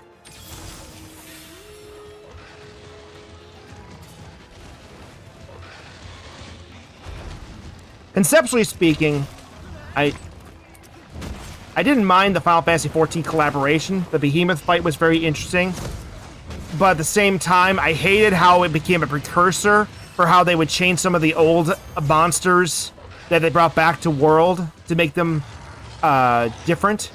So, like the Fatalist, the Elatrion, they made a lot of monsters with that same kind of time gate mentality where if you didn't do a certain amount of damage to a certain time, they would just party wipe you. It's like, the game is already hard enough. It gives you a timer. You don't need to make it so you kill me like an MMO. So yeah, I don't play any MMOs anymore. Mostly because I don't get enough free time to be able to make them work. Now, there has been MMOs I did enjoy. One of them I tend to go back to a lot is Guild Wars 2. That has been my go-to back and forth. I got into World of Warcraft like pretty much everybody else did back when it first launched. I did that for a solid year straight. The sheer amount of things you could do in the world and how, at the time, it felt lived in compared to its contemporaries. Whoa. Is Steve here? Is Steve here? Oh, Steve was here. I thought Steve was coming to play, but apparently he wasn't. I did get into that one quite a bit, but no, I don't get to play as many MMOs as I like. But Guild Wars 2 is interesting because it tried to solve quite a few of the games that came out around when Guild Wars 2 came out, tried to solve different conundrums that people who played World of Warcraft didn't like. Things about that were kind of rooted in old school RPG mechanics that just were unfavorable for a large swath of players.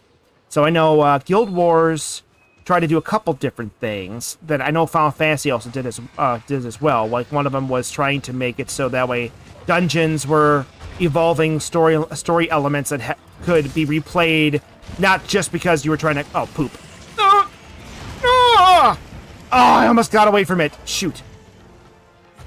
I know Final Fantasy 7 though, or the Final Fantasy MMOs didn't know how one thing they didn't try differentiating themselves from the older MMOs, which World of Warcraft is like the last of the old school MMOs. And that is that the Holy Trinity is still there, which the Holy Trinity is a staple of RPGs in general, but it's kind of hard to do when you have to rely on other players.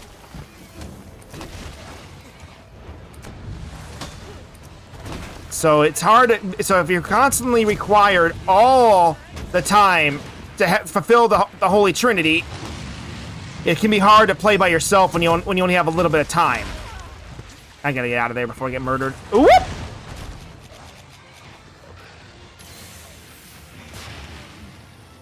So I know Final Fantasy games though, to try to get around some of that problem, they did try to add in the job system from 5 and other games like 12 did it too into the MMOs. So then that way, if you're playing by yourself, you can get around it.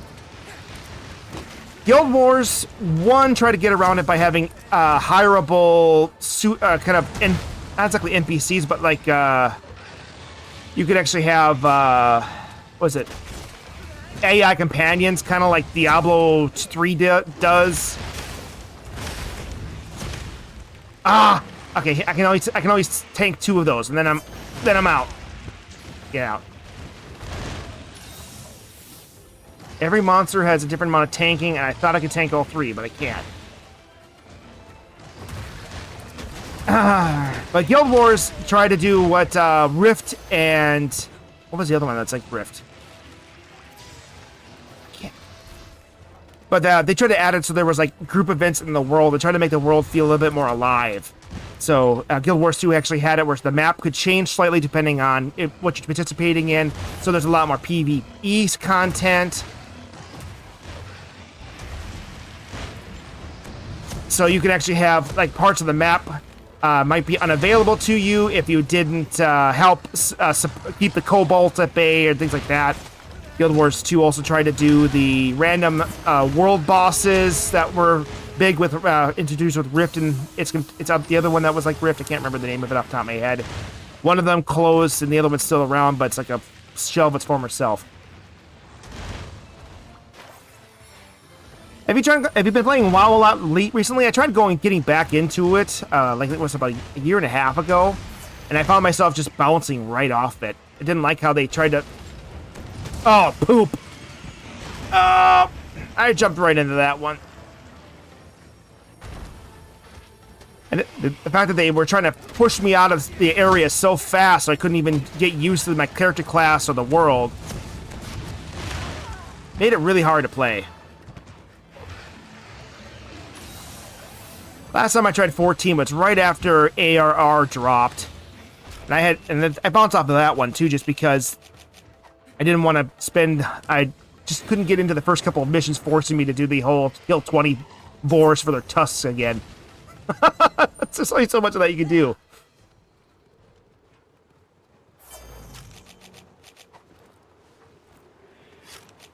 I have thought about trying. Yeah, same here. Yeah, that's one thing that can happen a lot with MMOs that have a heavy team requirement. They can get pretty toxic at times. I know it's one thing that people were worried about with Monster Hunter games in general was that since they started adding in that holy trinity with some of the monsters, like the behemoth and the fatalists, when they brought the fatalists back, that it might have that same kind of problem. But luckily, mainstream hasn't made Monster Hunter toxic yet. Ah.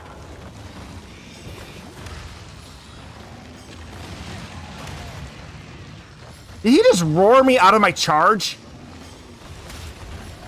Wait for it. Gotcha. Trying to charge him instead. I don't know if I'm gonna be able to get this. I might just have to run him over. Yeah, definitely. And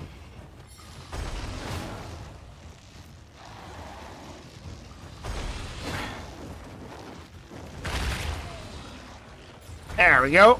I can't. Yeah, go ahead. Hit him. Hit him with your fireball attack.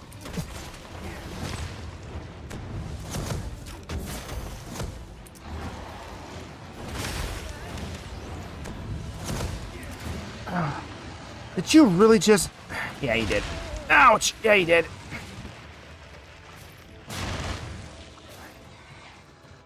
He didn't even drop anything. It's great. Alright, I'm topping off here.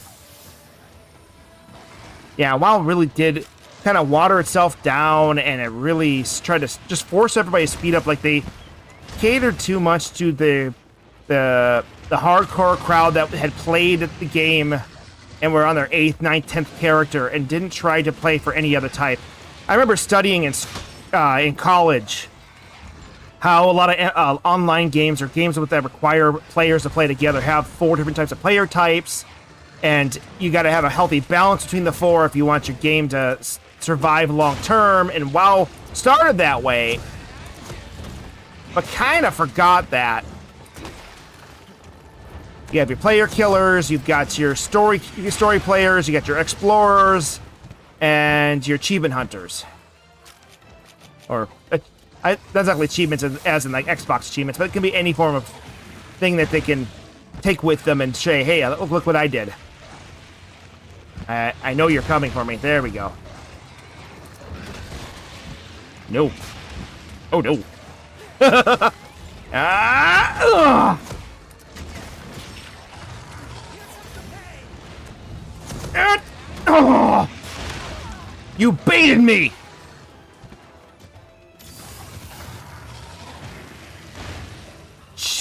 Really?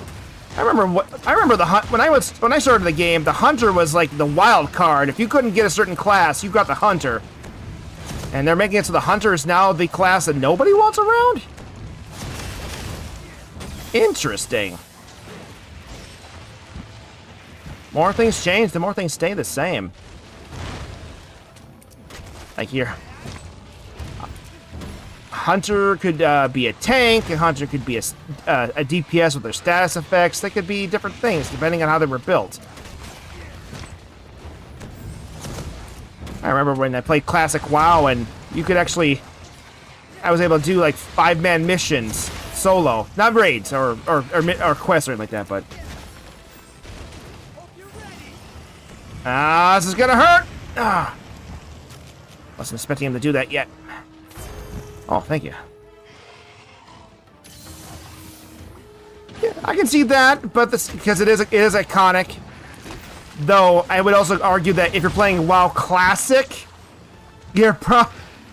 most of the people that are going to be playing it are people who want that nostalgia hit or trying to study the game as it used to be back in the day. So why are we gatekeeping that? That just seems weird. Alright. Oh, he's going back down there again. I need more supplies. Maybe I should head back to the main camp and grab my supplies.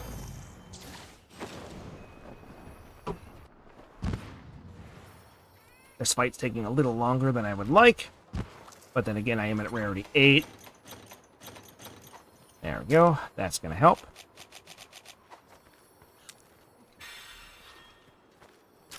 Now, I remember when I was playing, the class that everybody seemed to hate was the Shaman. That seemed to be the one that got pretty toxic pretty fast.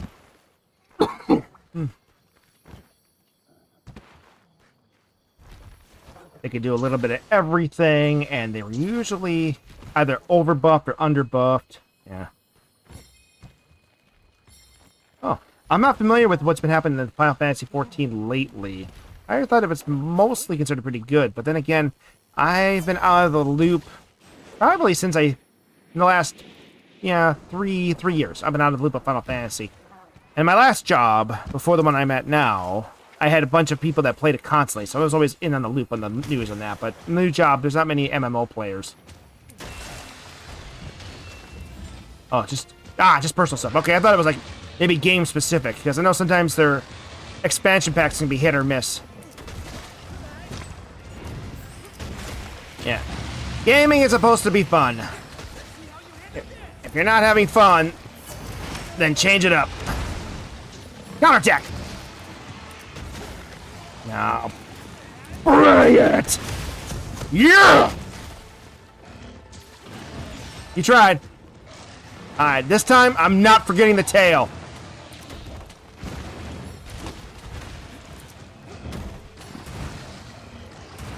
Kitty cat, he's trying to slap you.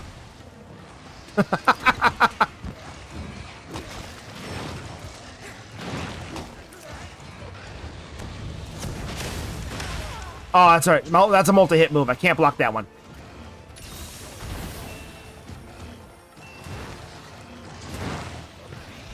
You tried. Thanks for playing.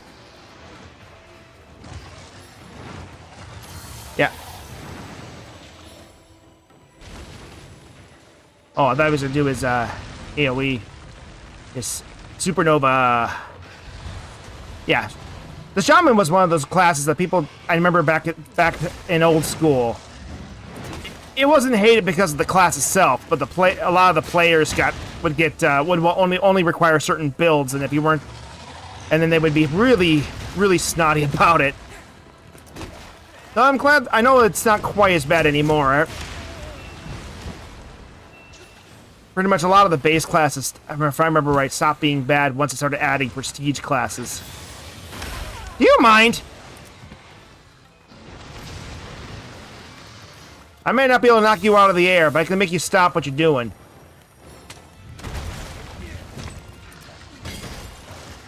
Ugh! Half charge it. Good thing I half charged it. Ugh! Going in for the ribcage. Come on, Buttercup, let's go! Are you leaving again? You gotta be getting close. Nothing personal, buddy. He's gotta be getting close. Why do I got a feeling that my score in this against this monster is gonna be another 8? Like, I'm gonna be able to fight this guy at this strength, but I'm gonna get the rarity 7, and he's gonna be kicking my booty.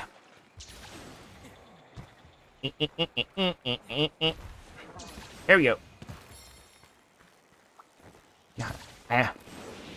Talking about your guild drama reminds me of back in, when I played WoW, I always remember being part of a smaller guild, about 20 people, and I remember there was guild drama back in the day then too. I think I ended up being like the assistant guild leader at the time because of it. Until eventually everybody left, or all the higher management but me left, and then after I just kind of, we eventually had to disband the guild because of it. Up!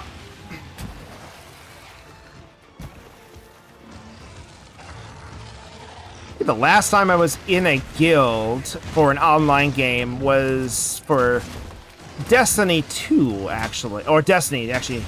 Which I got into because my parents, that was like their first pseudo MMO-like game. And they did it for the guilds. And it was kind of fun watching them, kind of living vicariously through them with all my memories of guild, being in a guild. So I did join it for about a year and hung out with them and played with a lot of their guild mates just to make sure things were on the up and up, because they're pretty internet savvy, but at the same time they're still missing a few safety pieces, so I wanted to make sure they were okay. I will say, though, they definitely have had a very friendly, healthy experience with guild life. Oh, I didn't have a chance to drop the toad. I was hoping to drop it. Nope. Come on, explode. Yeah! This just got easier.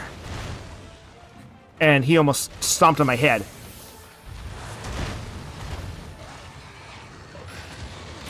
Uh-oh. Going up and down. Yeah! And I didn't need a monster to finish him off.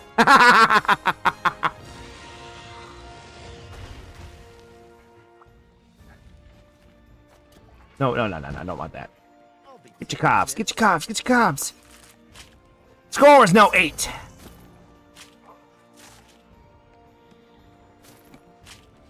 Nice. Phantoms, for this you getting in? Current Monster Hunter golf score for this monster is 8.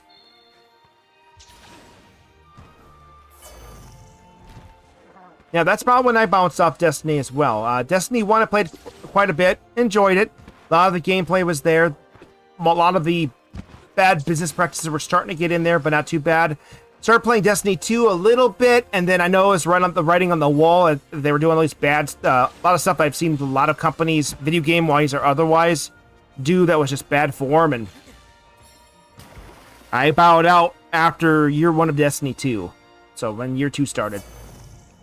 Right before they killed off Cade. Spoiler alert, by the way. I still have an on and off relationship with their competitor, Warframe. Well, I love that game quite a bit. Maybe I played a little bit too much. I usually would bounce between that and Monster Hunter. I even tried live streaming a little bit with my daughter back when I first started live streaming. Just because it's a fun game to be able to play because it has both the technical aspects you'd see with Monster Hunter, but a lot of the fun stuff you'd get with the leveling system. Yeah. Ain't that the truth? Yeah, that's one of the things that is... I gotta read them doing that and go, wait, what did you do that for? Why are you... Getting rid of... I'm surprised they don't have a class action lawsuit over that. I really am. Because getting rid of stuff that people paid for is usually the #1 no-no when it comes to this kind of stuff, and I'm surprised they did not get into more trouble when that dropped. Alright. I need a 7 armor. Don't think you're 7. Which one's 7? I can do... I don't think anything... Yeah, I gotta go high rank. High rank armor. So we're looking at either the black... I have a black belt set and I have a Damascus set. So I'm guessing going Damascus.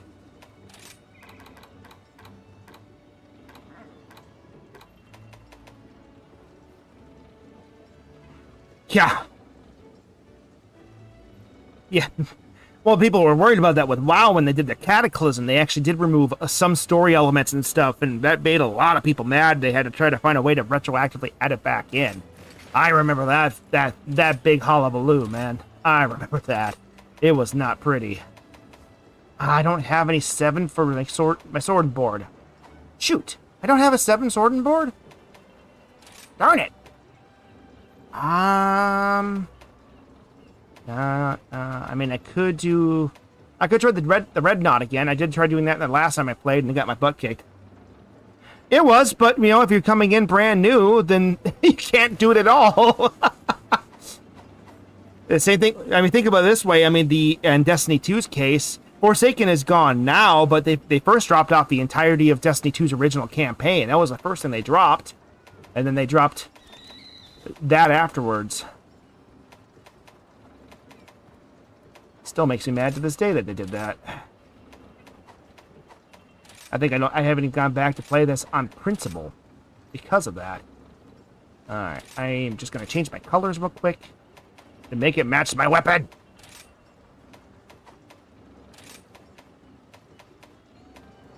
There we go. Not much into fashion stuff, but still. I'm going to do this. We're going to do this right. Alright, let's eat.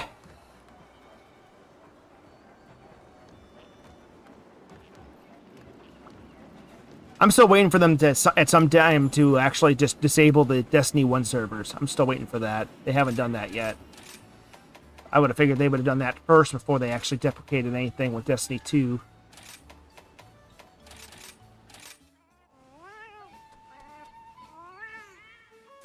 We already watched that. We don't have to watch it again. Kind of want to see if I should do something with this armor. Maybe try to power it up a tiny bit before I get started. Do I have anything to do? Because I don't... I'm afraid of getting into this. I don't think I can do anything with this. Yeah, I can't do that with this. It's, I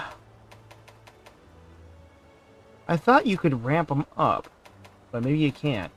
I don't know. I can only upgrade it. Okay.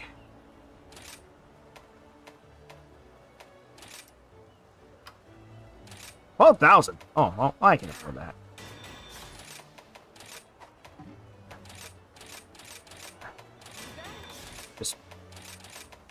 Just trying to make it a little easier. I am fighting a Master Rank 5 monster. Give myself a little bit more defense, you know? Just...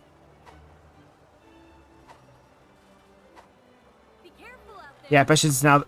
Well, I was gonna say they were playing solo, but now they got bought out. So, again...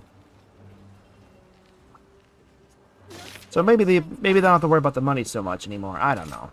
I try not to think about it too much. Alright. I'm gonna grab you. I'm gonna grab you. I'm gonna grab you. Yeah, okay. That'll do. That'll do, donkey. That'll do. Alright, where's my guy? Come on, where is he? There he is, the Emperor of Flames.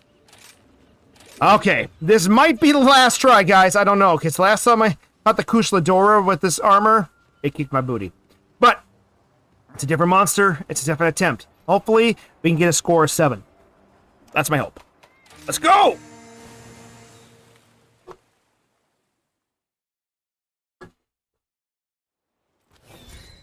Here's hoping. Alright. I did do better against the Teostra last time, but my armor is so much lower that I really have to be safe. So, let's get the armor boosts immediately. I do have the powders, which usually I don't usually use unless I'm playing multiplayer, but they do stack, so I did grab those. And part of the reason why I use this sword is that he has a mild weakness to dragon. So it's not as good as a water weapon that would be a rank 7, but I also have such a large white sharpness bar that I'm hoping that if I have to play a lot of defense, I won't have to sharpen for a while. And that's my hope. Alright. Come back. Are you coming, dog, or not? Hey, dress you up like a vampire, and all you want to do is sit back and relax. Okay. Grab this. Grab that real quick. Okay. He's back in there. I'm going to take the long way, see if I can get a few extra spirit birds. I'll need all the help I can get, because just to reiterate, my armor defense is at 480. I just dropped my armor by almost 300 points doing this to do this next part of the challenge.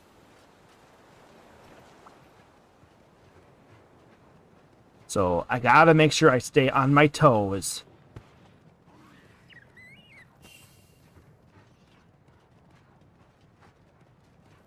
And Spirit Burst can make a huge difference in Rise.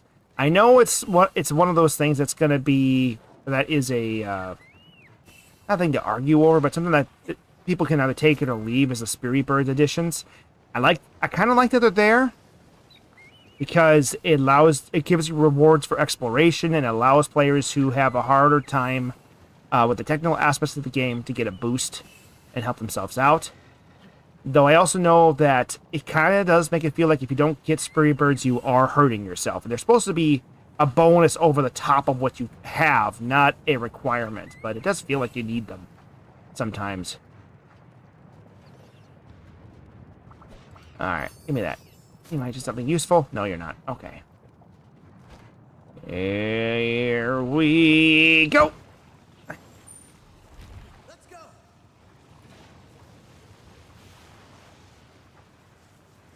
No shinies.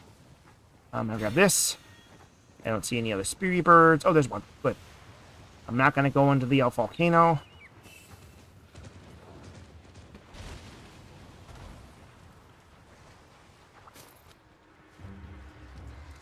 Yeah, and that's part of the reason why it kind of feels like the... Wait, did he just come and get me? Oh, come on. I thought he was over here, then he ran back. Yeah, but that's one of the arguments against spirit birds, and I don't think they're going to come back in Monster Hunter 6. I would be surprised if they did. They might do something else instead, kind of learn your lesson from this one and do something else to help promote exploration instead. Because the problem with Monster Hunter World, when they tried doing the exploration bonus, is that the world... Yeah, there's lots of looks and crannies, but since you have the scout flies kind of forcing you to go a certain way and even ripping your face around with a camera and taking control to say, hey, you got to go this way, it did kind of make it hard to want to explore when you're just trying to do a mission. Like, you had to actually pick and specifically do an exploration mission. All right. Got the wings! Ah! Alright, come on. Alright, that's gonna hurt. Look out! He already hurts more than I like.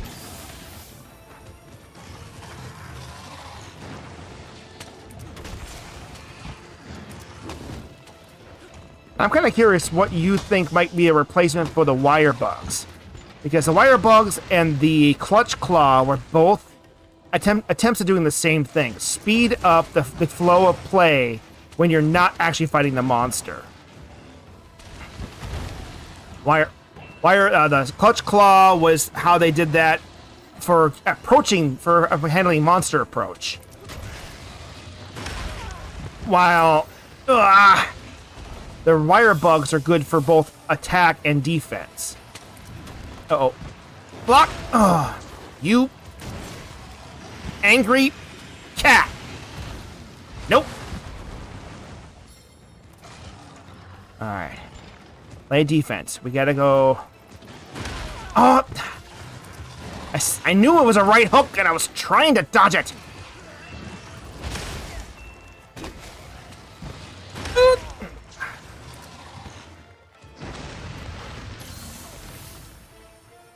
This is gonna be rough. Alright, come into my healing bubble.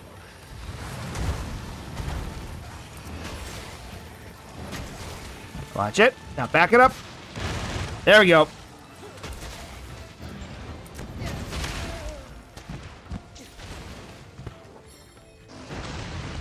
Yeah. The way Monster Hunter does approach development does feel a lot like how Nintendo approaches making a new game at times, which is focusing on how do we make this fun first instead of how do we just make it the next game, which is kind of nice. Though I do know that unless my understanding of the history of Monster Hunter is off, part of the reason for that is actually because of the history of the game itself, with the design philosophy that the developers had, at least the original developers. I know most of them are still there as upper management, but I don't know if they're still actively developing, was that they made the game to feel like a fighting game that was completely co-op. They were the mentality of Monster Hunter was supposed to be, how do we make it so you're playing a game that's technical as like Street Fighter, a fighting game, but instead of playing player versus player, you're fighting against something else. You're fighting against the game itself, and so they worked on the AI to get the monsters to feel intelligent instead of just focusing on like it's a JRPG where it's just okay, they have like 3 or 4 moves and that's it. No, these things are smart. They run, they move, they panic, they can eat, they get hungry. And ever since then, they've been trying to find out with that same kind of fighting game mentality of how do we make this move? How do we make this different? And if you look at all of Street Fighter games and all the ways they try to change things up, it very rarely is it a just adding another move to your fighting process and that's it. They change up how counters work, how grapples work. They change up everything about the game. The iframes can be slightly different. They're always trying to not just make a new what people think is a Street Fighter game. They're trying to figure out how do we make a new fighting game that we think will be fun, and Street Fighter is our window dressing, which is going to be an interesting way to address it. Now, the nice thing about Monster Hunter, though, is that they worked on getting that core so well, the fighting and the moving and everything else, that when your foundation is this solid, even things that would be changing the walls completely of the house feel like can make the game, even though the game is a completely different game, doesn't feel like it. Which is where we're at with the wire bugs, which is where we're at with the scout flies, and with swimming and everything else. Yeah. Yeah, and Resident Evil's a hard one, too, because what made Resident Evil popular in the beginning wasn't going to keep it popular. Because they were trying to emulate movies in gameplay, scary movies. That was their first and foremost thing they wanted. And since the horror genre changes, what they have to emulate changes too. So I was around when Resident Evil 1 dropped. That was one of those things. I was 13 years old when Resident Evil 2 was available. And I got that as a birthday gift from, well, the same friend that actually got me that had me watch Godzilla. And those games were terrifying and they were fun to play, but they were not user intuitive. They were trying to be something, a good horror movie experience first and foremost, and that wasn't going to make it so that way the series could last. Now, when they made Resident Evil 4, they found a way to kind of plug into the another genre of horror movies, kind of like your Army of Darkness and other ones, where they're kind of tongue-in-cheek action horror, which is a good thing to try to do, because I think being one style only doesn't work. Oh, darn it, I should have went the other way. But then they kind of gave up on the horror aspect and went all action, and it took them a lot of games, I shouldn't say couple, it was like only 2 mainline games, yeah, but it was a lot of other games before they realized that they had to change it up again. And they kind of went back to kind of emulating more modern horror stuff, horror movies. So they're in a healthy spot now. But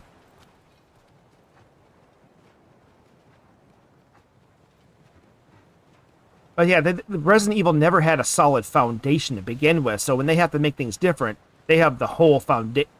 They got to change it from the ground up. Well, Monster Hunter's foundation is so solid that they only have to worry about changing not exactly the window dressing, but the layout of the house and everything else. But the floor is always going to be the same. We know what to expect with the floor plan because they built it so rock solid. Kind of the same thing with Street Fighter games too. I can't remember the last time there was a bad Street Fighter game. Mediocre, yeah, maybe that, but boring because it was more iterative in nature, especially back when with the Champion Edition, Turbo Edition, all that stuff back in second gen of Street Fighter games. But after that, they kind of learned their lesson and tried to do what they do with Monster Hunter more. Oh yeah, no, they definitely misunderstood what made 4 so popular. As I said, 4 had that feeling of like Sam Raimi's Army of Darkness and other horror movies that were scary action movie. They were action scary movies, and they used campiness to try to make it so that way the action felt justified. Oof.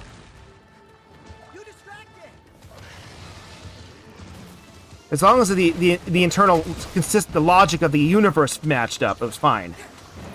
Yeah. Considering how many memes are in Resident Evil 4, yeah, the players loved it. Then they went like all camp with none of the good anything else, and like, oh, people like the camp, so that's what we're gonna keep doing. They like action and like camp. No, we like the scary stuff first. The action in the camp was the window dressing. Ah, sit still. There we go. Come on. Yep, leap. And strike in the butt. And he's gonna leap up. And... okay, good. I can do it. I can handle that. Back it up! Oh, I tried to back it up. Couldn't work. Song's coming. Here it comes. Wait for it. Wait for it. There he goes. Thank you, Teddy. Whoa! What was that range?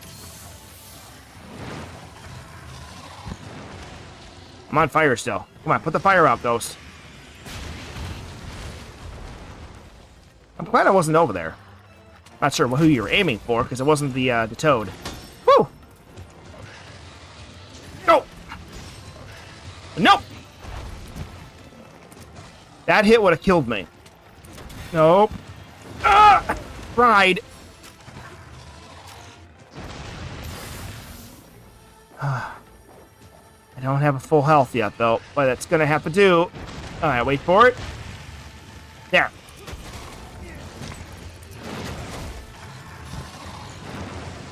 Get out of there. He's gonna come back. There he goes. I'm gonna heal up again. Are you leaving? Yeah, he's leaving. Alright. This gives me a chance to ration up. Not doing too bad.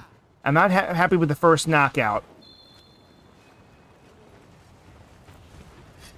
But if this is anything like some of the other Elder Dragon fights I've done, one knockout is pretty standard.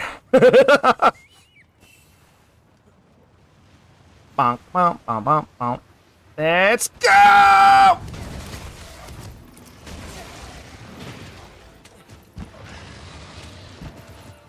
Try again. Hup. Ah.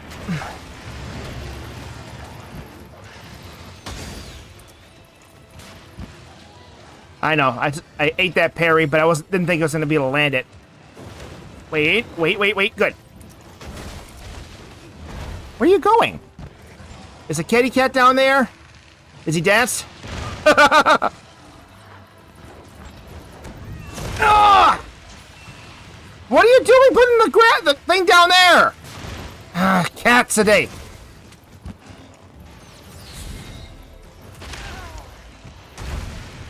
I'll stay down. If there is one thing about Rise that I don't like, if I have to say, when it comes to, as I mentioned before, as we were talking about the dressing and the house layout, you know, solid foundation house changes. I don't like how they changed when you were when being knocked prone is deadly, and when being knocked prone is not. They went for the cinematic, hey, the monster knocked me over and he's gonna split me in half, which is cool. I mean, don't get me wrong, but they made it up until this point that as long as if you got knocked prone, once you were on your back, you were good until you it started your get up animation. And now, sometimes that's not the case. Sometimes when you're knocked prone, you're actually vulnerable. And I don't like that. Yeah, timed that! Okay, good. I knew that was coming. Just didn't know when. I'm gonna be up here. Can you stop knocking me around, please?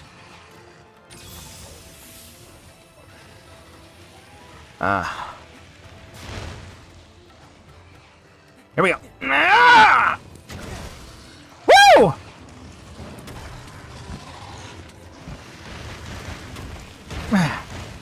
Spinnies! At least I don't have to worry about the earplugs. All right, get out of the. I'm gonna get out of here before he like murders my face. Is the tree back? Is the tree's back? Good. All right, if he's gonna go in the air more, I'm gonna get a flash bomb ready. Wait for it. There.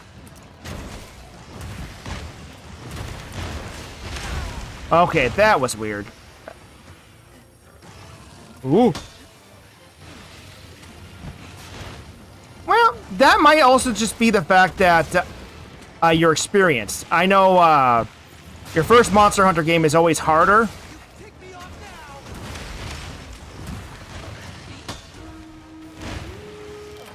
Oh, the lava burned me! Darn it! I was trying to roll out of that. Ah! Yeah, but I will say base Rise felt a little easy. Mostly because it wasn't finished, which kind of makes me frustrated. It's one of the earliest Monster Hunter. I think it's the first Monster Hunter game that I can think of where it didn't launch finished. The final boss of high rank wasn't available. Like, they pushed it too early.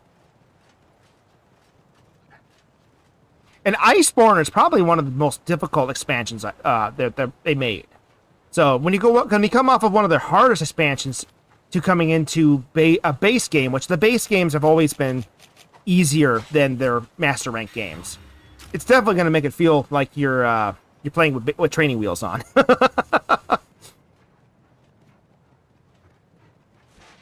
But I remember getting into 4 Ultimate, and I had to force some veteran players to slow down because we had a couple new people who had never played Monster Hunter before playing 4U, and they wanted to rush at least a high rank when things would start getting a little difficult because the low rank was way too easy, and they couldn't even gauge the game's difficulty with 4U until they got the high rank. And the same thing happened with Generations. Didn't play enough. I didn't have, by the time I got Generations Ultimate, I didn't have the same group of people to play with anymore. And whoa! I almost ate monkey crotch. Okay.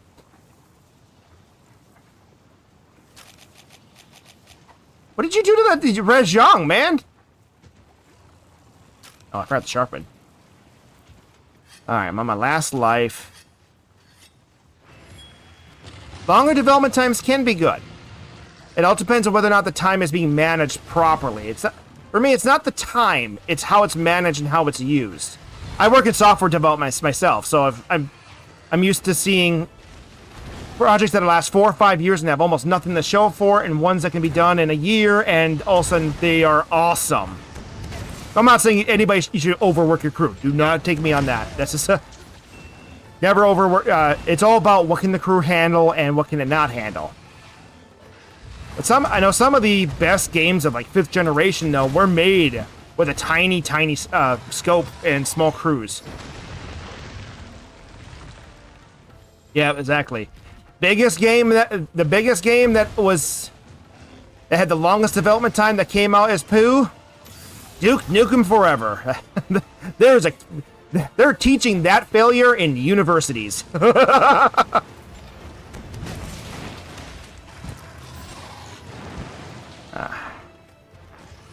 I got the wire bugs. Just I'm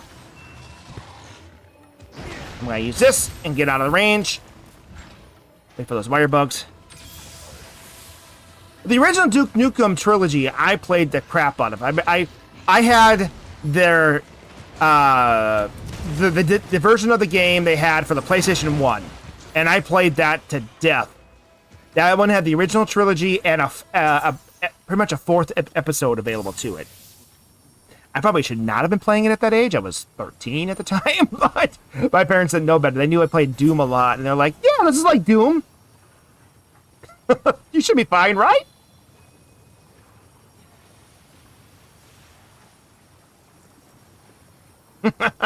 I was big into first-person shooters when I was a younger kid. Not very good at them now. My daughter, she's really into shooters right now, or it's one of the genres that she plays a lot of. Splatoon is one of her favorites right now. Are we having a 3-way brawl, but nobody's dizzy? Are you kidding me? Somebody hit somebody!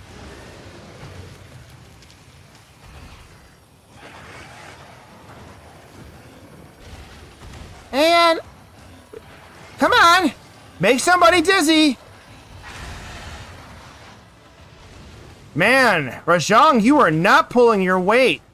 I am so disappointed in you, monkey. Okay, really can I use that monkey help? He's gonna come back and roll. Oh, yep.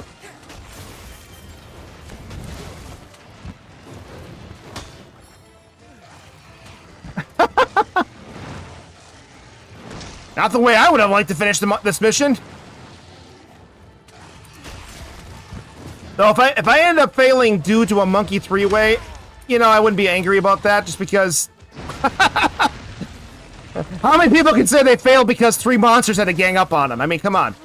Woo! Yeah, I came at them with high rank armor, and they had to still gang up on me to take me out. Says the guy who died because he stepped in lava. Boom! Half charge and get out of there. I don't have the time for full charges. Yes! Now, get out. And he leaps. Oh, I thought I was going to clear that. Defense up. Give me that. No, you can't touch me. I won't let you. We're going to play Wing Around the Rosie. How good are you? Oh, Jeebus! He's really good at that game. Yeah. As Lava Prime here.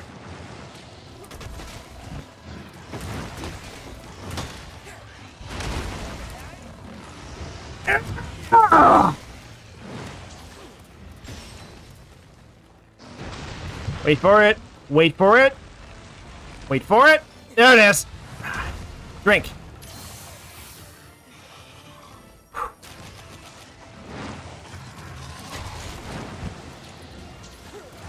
I tail it out. I'll be over here.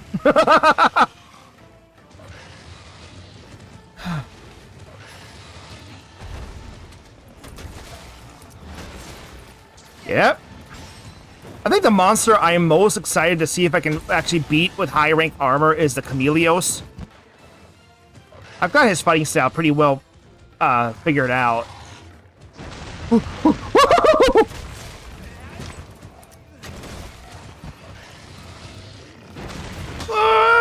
Oh, okay, good.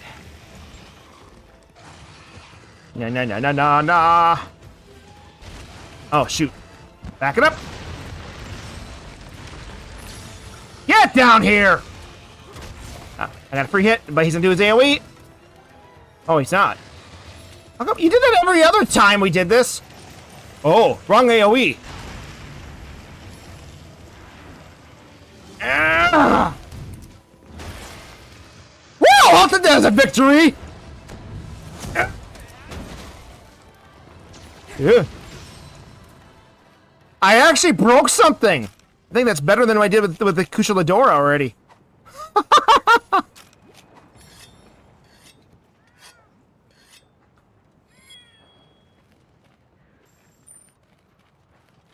Alright, El Pucho, let's go. We've got a lion to slay. Actually, I'm gonna grab this lantern bug too. Oh, Tigger's here. Ooh. Yes, do the burping. I got it! Now! Ugh. Ugh. Oh, I was hoping to hit that one on the way down. Alright, fine. Is the frog gone already? Ah, yeah, the frog's gone. How come it's not a G-rank frog?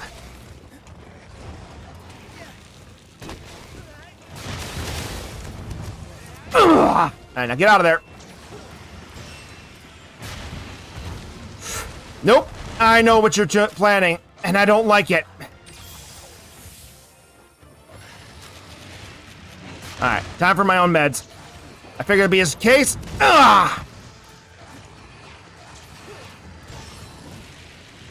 This is a far cry from when I got so mad and when I just started master or high rank in World, where a Basil Key, it was like the first introduction to the Basil Keys, and I'm like, you know what, I don't care if I just got my high rank gear and I'm wielding chainmail. I'm gonna beat the crap out of you.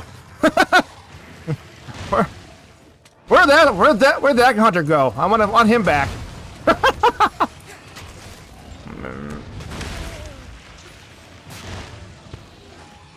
As I was wearing rank 4 armor when I beat that Basil Geese in high rank. I know it's not quite the same thing, but... Oh, are you mad? Oh, poop. Ugh. Oh, Rathlos is back. Are you gonna help me this time, Wrath? Come on! Dude! Dude, come back and help!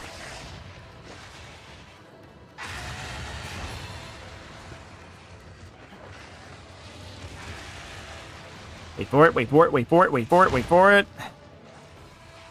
Yeah, if a lot of people like to think Rise is popular, or doesn't have the same amount of numbers as World, is due to its speed and the wire bugs and just like, oh, it's just a bad game. I actually want to think it's something different. My theory as to why Rise, though it's still popular, don't get me wrong, it just isn't Monster Hunter World popular. I think the biggest thing is that the way they do their version of SOS flares is not as intuitive. Like, you can launch one SOS flare, and it doesn't matter if you're doing an event quest, master rank, low rank, anything. People can show up. It doesn't matter. If they meet the minimum requirement, you're good. Well, in this game, if I throw up an SOS flare and I'm doing an event quest, they have to know the specific mission I want help with. I can't do rescue rangers and just help anybody. If I do rescue rangers at all and just say, hey, just pick any mission and let me go help somebody, it's only going to be the basic missions. It can't be events or any of the other harder missions like that. And I don't think, I think with anomalies, you got to pick anomalies separately too. So it's one of those things where it's like they took the idea of the SOS flare and didn't make it as good as it was in World. Now, the one thing about World I didn't like was that how everybody had to watch the cutscenes in order to do the multiplayer. That was annoying as all heck. Oh, I want to go help Timmy, but Timmy hasn't gone through the cutscene, so we're going to help him in 15 minutes. It's just... Really? Really?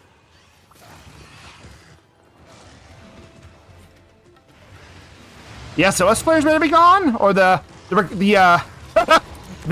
requirement to watch the cutscenes?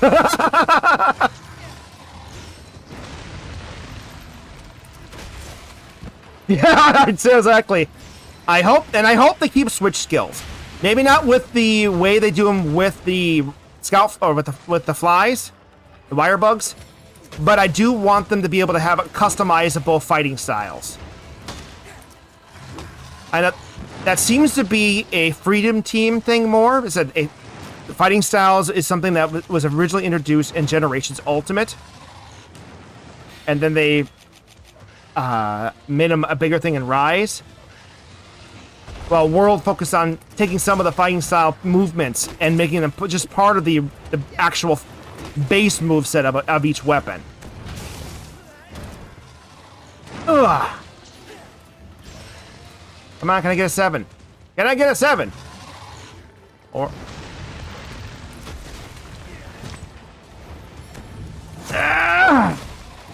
Rathalos, you're back! But are you actually going to play? That timing was terrible, and I feel bad. Ugh. Don't just sit there and roar, Wrath. Give me a hand. Nope. Coward!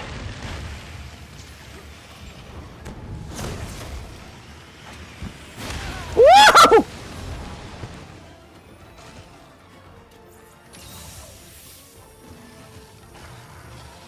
Put the fire out, put the fire out. Okay, good. Alley-oop!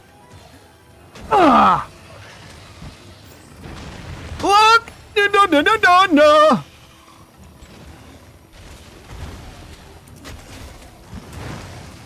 Like, I would be doing a lot more Rise content still to this day instead of doing some retro games if I could actually do more SOS Flare equivalents. Half charge. Back it up. Let's go.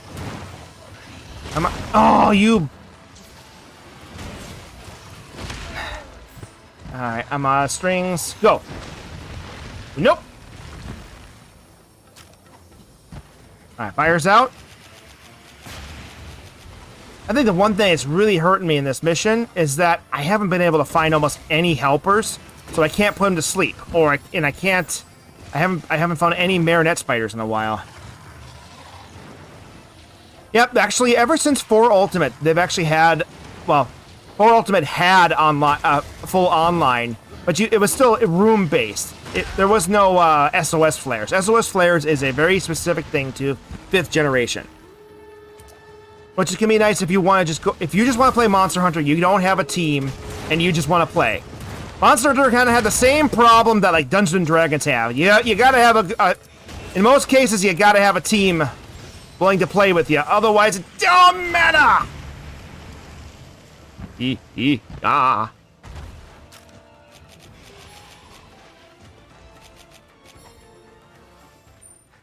Man, this is going on forever. Am I not being aggressive enough? Oh. Alright, I'm gonna drink my drugs here. Cue the drinking montage.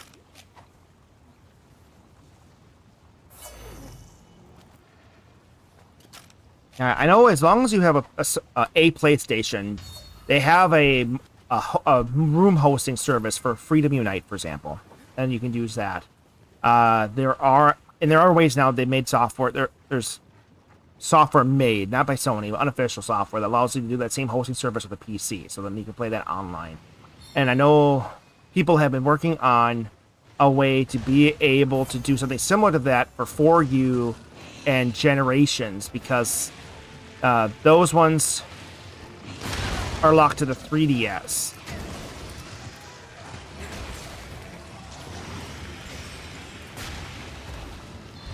Now, the 3 Ultimate for the Wii U, I think, might be stuck, though, because it has a host service built into it. Ugh! That was a full charged hit, but was it enough? Don't think it was enough. Yep.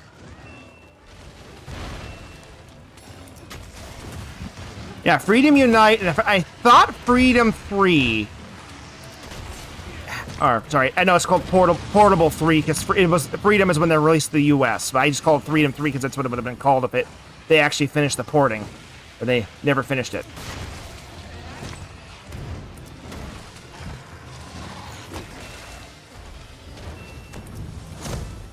Yeah! Those all use the same, have the ability to have that porting software that Sony originally invented for the PlayStation 3. And that said, people found a way to kind of recreate it. Oh, it is on like Donkey Kong. Yo, Tigger, we're coming for you.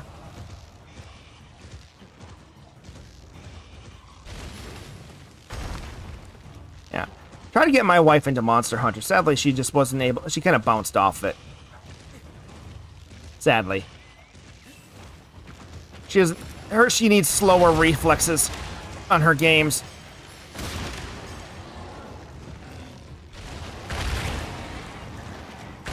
You know, close enough. No problem. All right, Tigger, let's play. I've been waiting for this whole hunt. Now spin. Jump back, leap forward.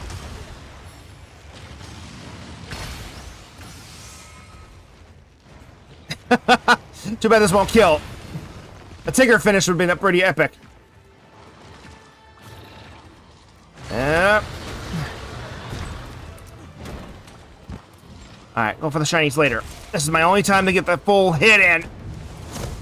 Ugh. Going in for the rage! Sit down! Uh-oh. No. Fine, go back, go back! Go back! Womp, womp, womp, womp. Try to go for style points, it didn't matter. Woo-hoo. Oh, my sharpness is low. I wasn't expecting to get on his back. Okay. Eat up. I like how that thing glows. You see that? Maybe I should retreat for a second. Where can I retreat to, though? Up there. Go. I should be able to hide in that corner and sharpen.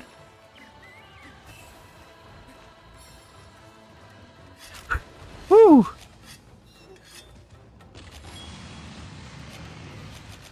Hey, I hear you. That was something I was worried about when I first started doing live streaming and recording myself. It's like, people are going to want to watch an almost 40-year-old guy get his butt kicked in Monster Hunter. But sometimes the failures can be funny, too.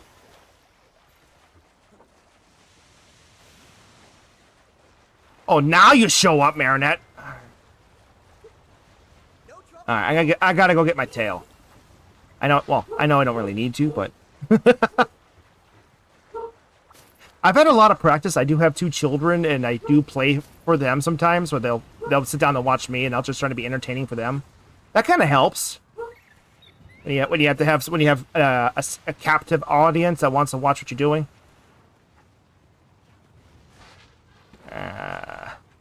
Not saying you have to do that to be successful, but I do know that a lot of the people that my kids seem to like to watch, and the people I've watched too that do live streams, always seem to either have one of 2 things. They either are able to entertain even if someone's not there because they're used to having somebody just on the couch who won't talk back that just is going to want to watch the gameplay. Or they have a very, very active audience, and the audience kind of helps fill in the gaps. I watched a guy do Phasmophobia live streams a while back. That's one of the reasons I ended up getting into live streaming was I wanted to play Monster Hunter, but my daughter was really, really into Phasmophobia at the time, so she was watching live stream people left and right, and they weren't the greatest people, but they were entertaining, and I'm watching them play, and my daughter and I had played quite frequently. I'm like, we could do this. And after a little bit of heckling, I started doing the streaming myself, and then she would join me, and we would do Phasma for a while. That's why there's some VODs here on YouTube of Phasmophobia back when I first started. Maybe I'll get back into it someday. But since I mostly do this by myself now, I usually tend to pick games that I'll be able to play even if there's nobody else joining me. So, it's Monster Hunter, and then I did Dead Cells because I wanted to cover other genres with emergent gameplay. Yeah! Borderlands! Come here, you! Ah! Help me, tree! Oh, another one? Alright, I won't give away your hiding spot. Though I might use your hiding spot in a minute to throw him. Okay. Hey, taste the tree! It's high in fiber!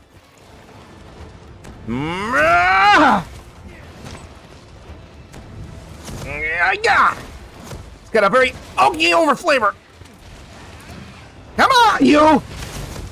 Oh! Now get out of there. Up the tree. Up the tree. There we go. Up or down, just pick a direction. All right. Now there's one more Marinette I can take. Go up. Thank you.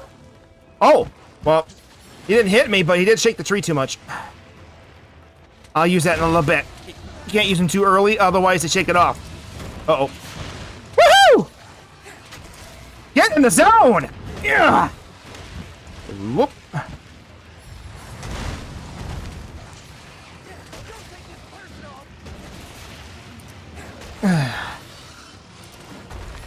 Thank you for playing. Ah!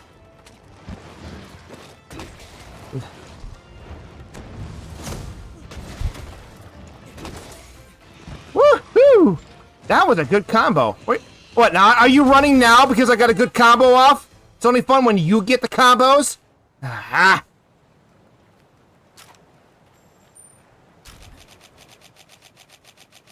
I'm close. I know I'm running out of time though. Timeouts still count. I want to win it. I'll go back to flash bombs. I don't think he's gonna let me use a grenade. All right, make a left turn here.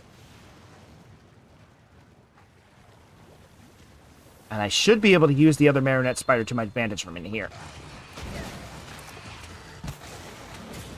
And the terrain. Time to start playing things like this Monster Hunter World. Let's go!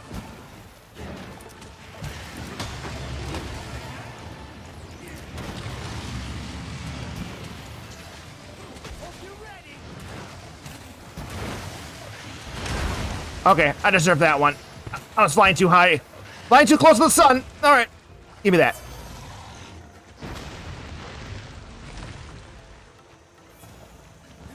Huh.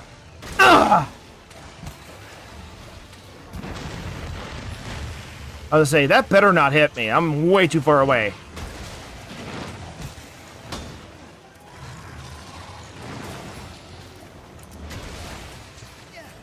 Oh. Thank you, Arnold!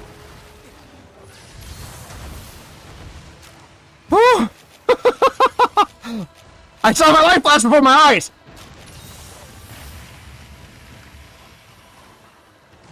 Oh. Oh, well, I thought I was gonna roll and jump, but okay, that works too. Ugh. I wasn't gonna get it, so... Alright. I'm getting much better at my attack cancels. He's dying! I could get a score of 7! Oh, no! Oh, I tried zipping out of there, but it was too slow! No! I was so close! No! Oh! Final score 8. Oh, man. Oh, I'm gonna be salty about that. I might have to do a rematch fight where I just fight him with 7. It won't be a golf score, but I got so close. Man!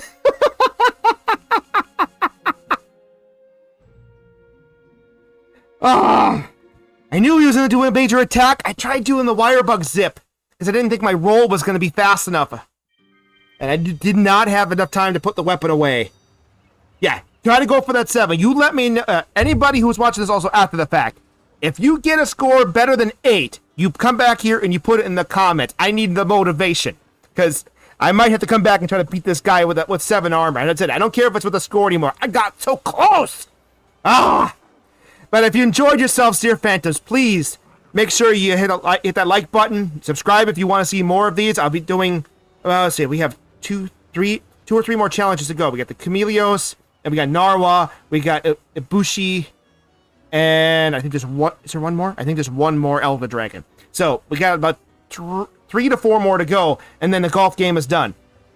Valstrax, thank you. I could not remember Valstrax. Thank you. So yes, there's 4 more to go, and I think Valstrax is the final one. So we're all leading up to Valstrax with this challenge. That's going to be a fun one. So stick around if you want to see those. Until next time, when I have the hunting horn against Chameleos. Good day. Good night, and I will see you all later.